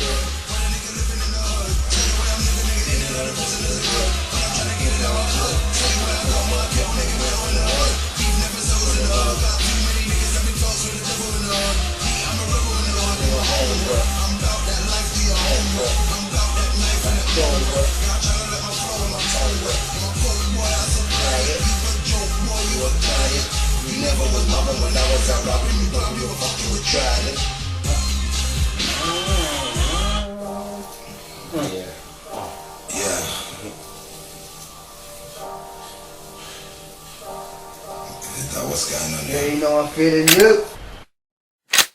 Okay, let's get on to the flow. Does Tanna think he's American? Does Tanna forget he's from London, England? Where's the flow come from and how did it come? As I said earlier in the interview, when I started to rap, we had no UK influences. So our influences was Method Man, Nas, DMX, Jada Kisses. Do you understand? We had a very, as London youths at that time, we had a hard East Coast influence. Yeah? So maybe that's where it was derived from. Like, people need to understand, like, to me music is music. I'm making music for you. I'm talking about things that I know and things that I've lived and seen, but at the same time it is music. Because if you're not listening to that depth to really hear what he's got to say, and that you're listening to the music, you know that homie can make music. And that's what I'm giving you, music. Don't mix music with like who I am in it. Like when I'm in the booth, that's a whole different, that's something else. That's do you understand? Don't confuse what you hear, like how I put my music across or put my message across in music. Like that's like, I think I'm some Yank. I don't think I'm a fucking Yank. Like, I've got a lot of Yankee connections. They don't think I'm a Yank, but they love my music though, and that's all it is. It's music. So I've had that New York influence from a long time within music. That was my first influence. I never listened to Black Twan. Do you understand? A lot of you man that are listening, that are rapping now, grew up listening to man like me and Judge and Killerman Arch and Yosh, and do you understand? You lot grew up listening to us. Yeah, that is the truth of the matter, and like man are real pioneers in this thing. You see what I'm saying to you? So like that is where that influence comes from. You understand? Yeah, and like I keep it 100 with you, even when it comes to even American artists. I don't even like a lot of rappers ain't got shit on me, and I don't give a fuck where you're from. I don't give a fuck how I sound or whatever. Really and truly, bottom line, a lot of artists ain't got shit on me. Like I will shit all over you, even if I was to go in the booth and just give it to you British, I'll still shit on you. It don't make no difference to me. But I'm trying to aim higher in that. You see what I'm saying to you? Like I've got a different aim in that. Like I've got a different angle to everyone else. Like everyone's in competition with one another, and when really and truly we shouldn't be competing, because really and truly we ain't really got nothing built to say, yeah, let's start competing, because when we compete, it's going to generate money. It's not. Don't. Until we build, then we can start getting competitive. But until then, I don't think it makes sense. We need to build things, like build what we've got over here. All I'm trying to do is make that bridge. Like everyone can make a tune with an American artist and Ray and whatever. But how much man can say that, yeah, they've got like proper links though? A few, not many though. And this is all I'm trying to do is like bridge that gap.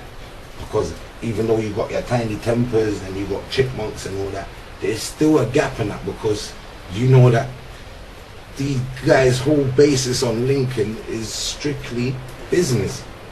Like, I ain't trying to really, like, that ain't really what I'm aiming for. I'm aiming for like making it happen. Like, artists are coming over and they're just fucking with niggas on a real level, and like, we've got numbers over here. Like, we can have artists over here with us from the States, which we all appreciate more than our own. It don't make sense fooling ourselves. And even if we don't, they're getting a lot more cake than we are. So let's try and fuck with them and see if we can get some of that cake as well. And that's all I'm saying. Let's get back onto this American accent. Obviously, you are who you are. You've been rapping how you rap from the beginning. There's a lot of haters that are going to keep going back to this American accent. So let me ask you, in the early years of you rapping, did you have any connection with any American artists where you were standing or sitting in a room one-to-one with them? Yeah.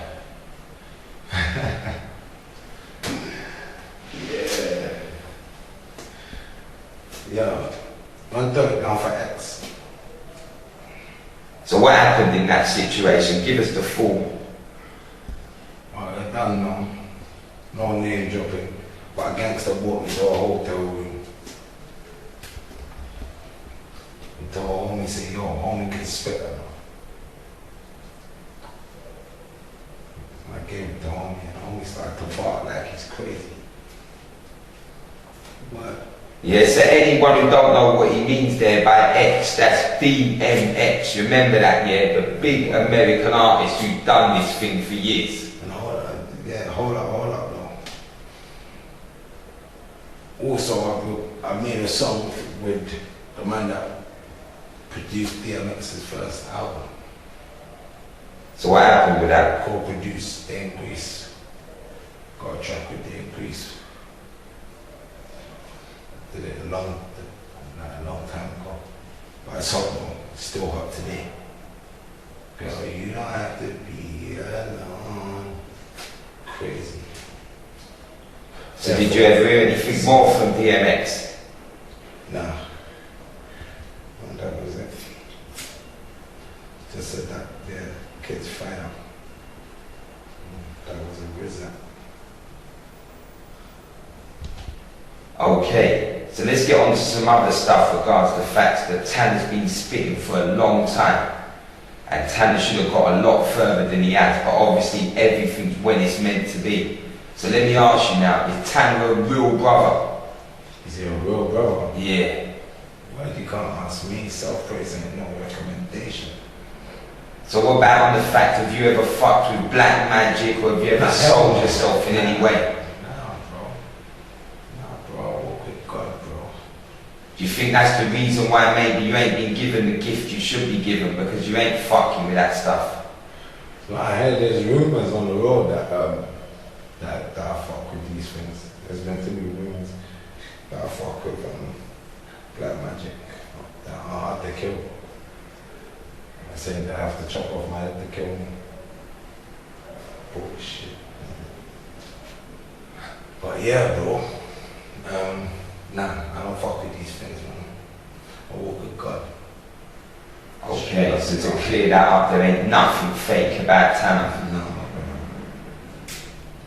Apart from, obviously, my accent when I rap. You see. But I don't know. You know what, nah. The space right jet. You got me? Put some of you rap niggas' names in a raffle, see if so good. Get me, yeah, feature with a bitch ass.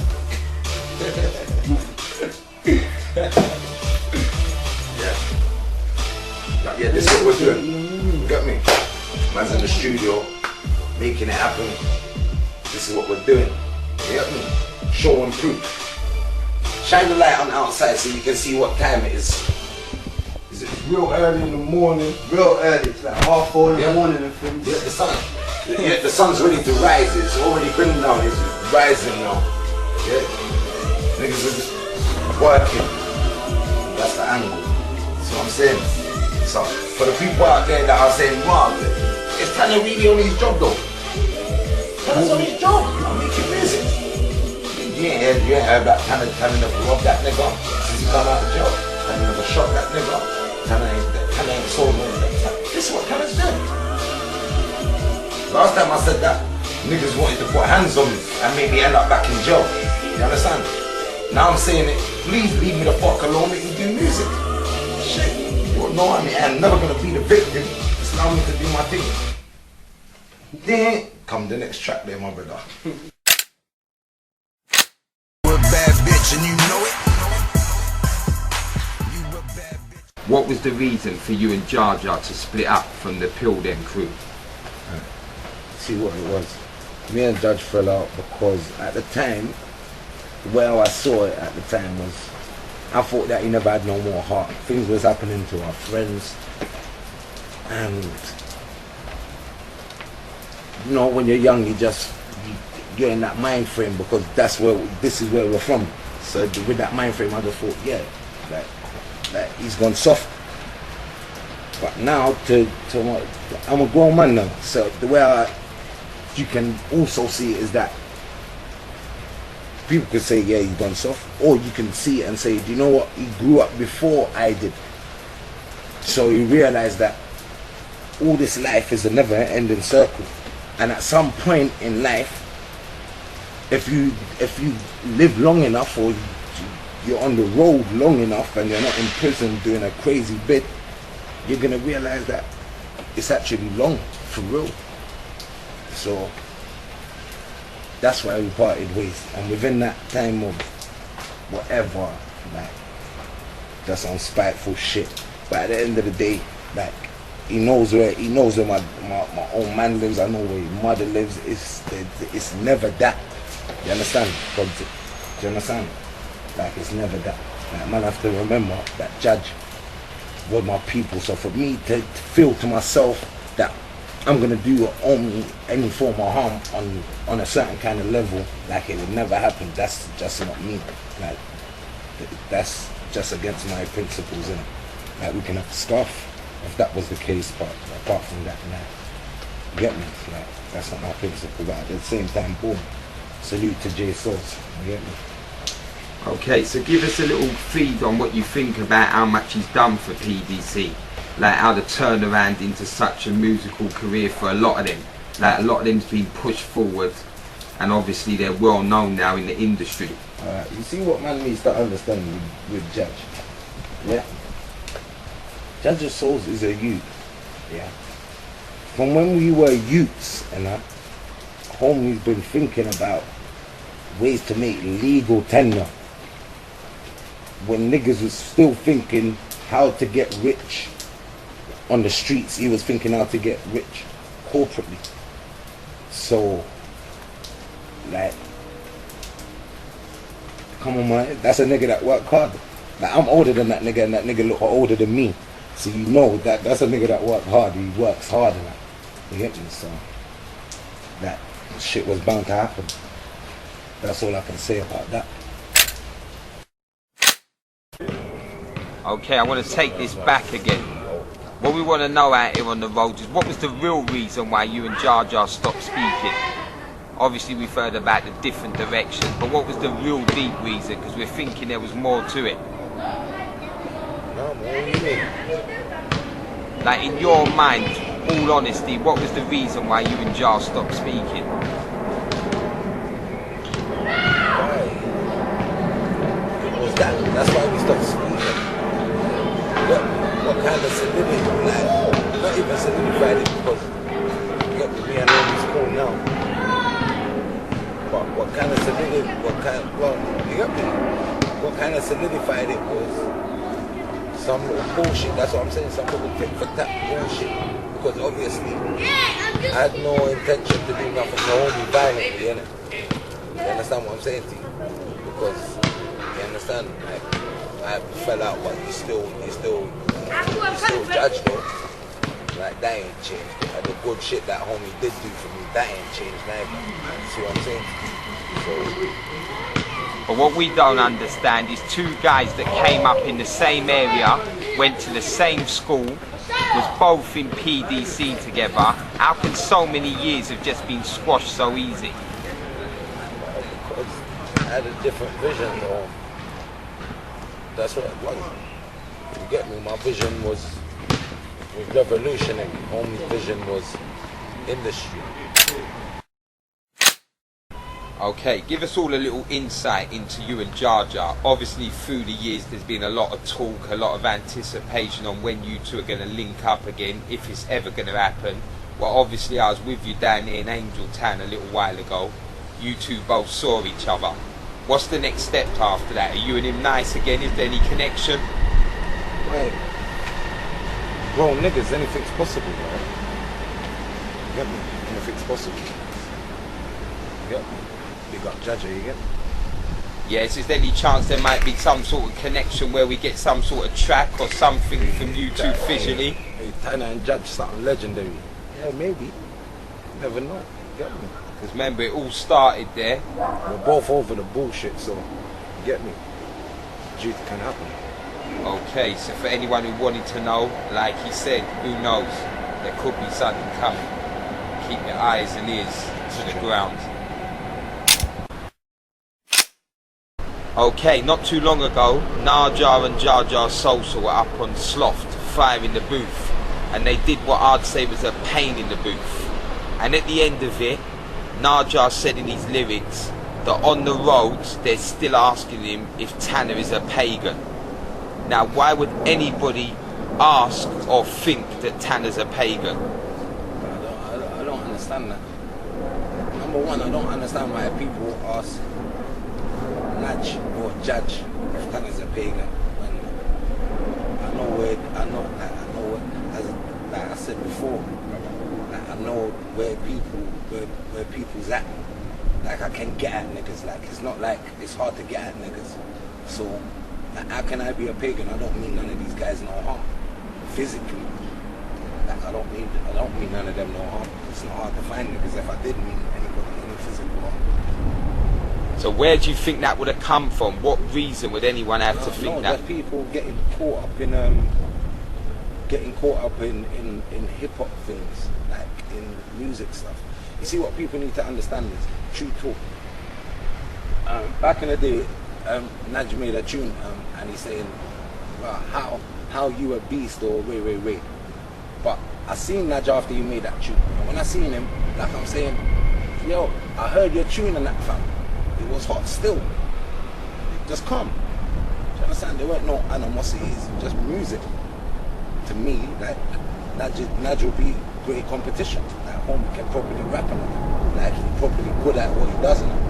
Yeah. That's what that was. But not like, you get me? So if people are gonna take that to say something as strong as Tanna a pagan, shit, that's another level, man. I don't know. A lot of people use a lot of words loosely. I don't think they're not really understanding the full depth of what they're saying. Like a pagan is a strong word. But I'm sure, you get me, Naja and Jaja both know to themselves that, nah, not a pagan. Not that far. Okay, so to clear that up once and for all, there's no reason why anyone should be calling that out or asking anybody that, yeah? Yeah, straight up. Right now, what we're doing right now, trying to give the track that perfection song. You get me? Boogie.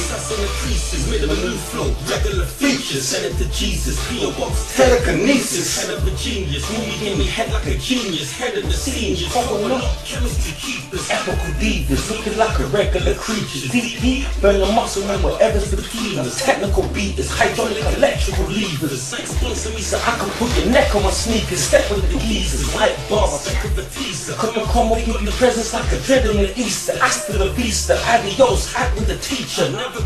Avatar for acid and ether, burning the sleeper, hella mean, sweeter than gelatine. Avoid the situation of finding out my cellar clean. Expect a banger with the drinks of the time. I do enough to know another isn't taking my shine.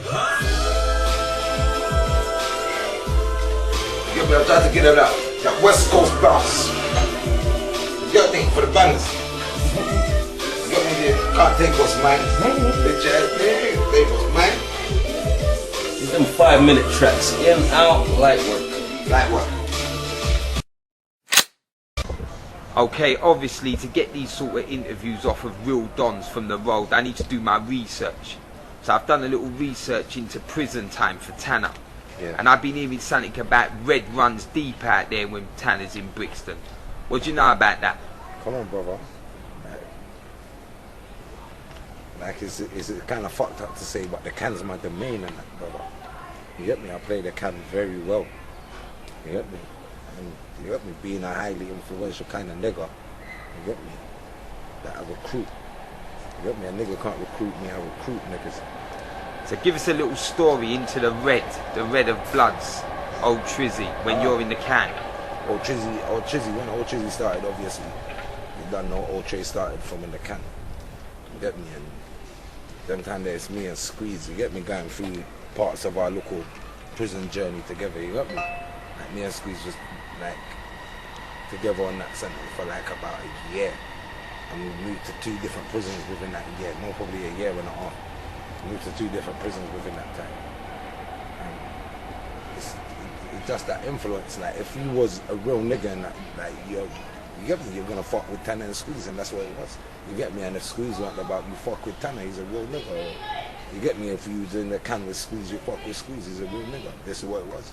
You get me? So we were influential dons, and what Tuesday Man was saying, yeah, bloods, and representing that fully as well as hard niggas. Like, you get me? Some niggas were attracted to that. Like, yeah, do you know what? Like these guys are saying bloods, but they're not just wearing colours and that. These guys are actual goons and that. Like they will punch you dead in your face or leave something in your neck, and it is what it is. You see what I'm saying to you? So you get me? Niggas kind of fucked with the man, man. You get me? That kind of made Otrey. That's why when I came out, Otrey was more than what I could see just sitting on my block and that. Like it was everywhere, because you're going through prison and niggas are connecting, and niggas, the one thing in jail, when niggas are in jail together, if you say that niggas you're nigga and you're in jail and that, like niggas properly, like you ride for your don and that. You get me? Fully. You get me? So it is what it is, and you get me? Niggas have that love and that, and you get me? Admiration and that for each other in the can when you're a real nigga. Because you know, in a can, if you're a pussy and that, and you want to act hard, it won't work in prison and that. It never works in that. Someone's gonna lift your skirt up and see that, yo, you get me? This nigga's you get me? He's wearing knickers underneath his sarong and that. He's not no man. You get me? Like it will happen. Like you cannot be fake in jail. It just don't work. You get me? You have to be yourself. You get me? How much can you fake it?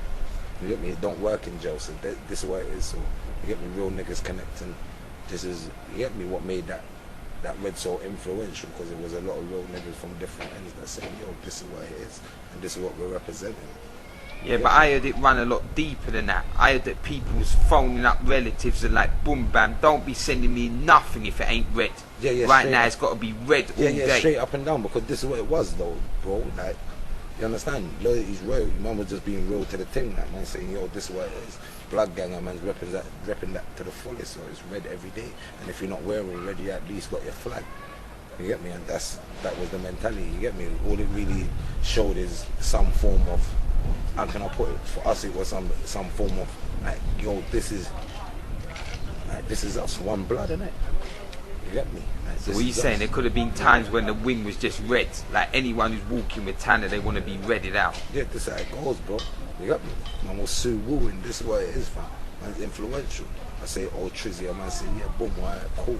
You get me? We're working with that because you're a real nigga, innit? And we real niggas. And right about now, we're just individuals. You get me? And if you're saying a team, Tanna, let's make it. You get me? Let's make it happen. This is what it is.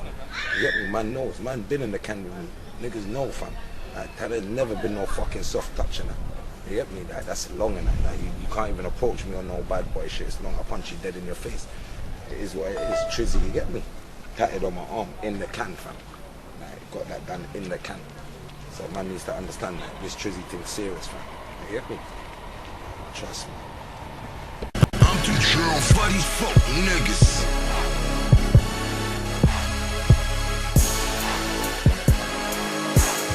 Nigga. Nigga, don't waste my time. Say you wanna kill a nigga, wait in line. Say you don't feel a nigga, mate, it's fine. As long as you never try to take what's mine. Try to take what's mine and I'll take it personally. Don't make me make your mother get a hearse for you. I bet none of your brothers won't burst for you. You get dirt back for all of the dirt you do. I push your top back like a convertible. But it's not that, I don't wanna murder dudes. So now I spend most of my time in the booth. These rappers are liars and I am the truth.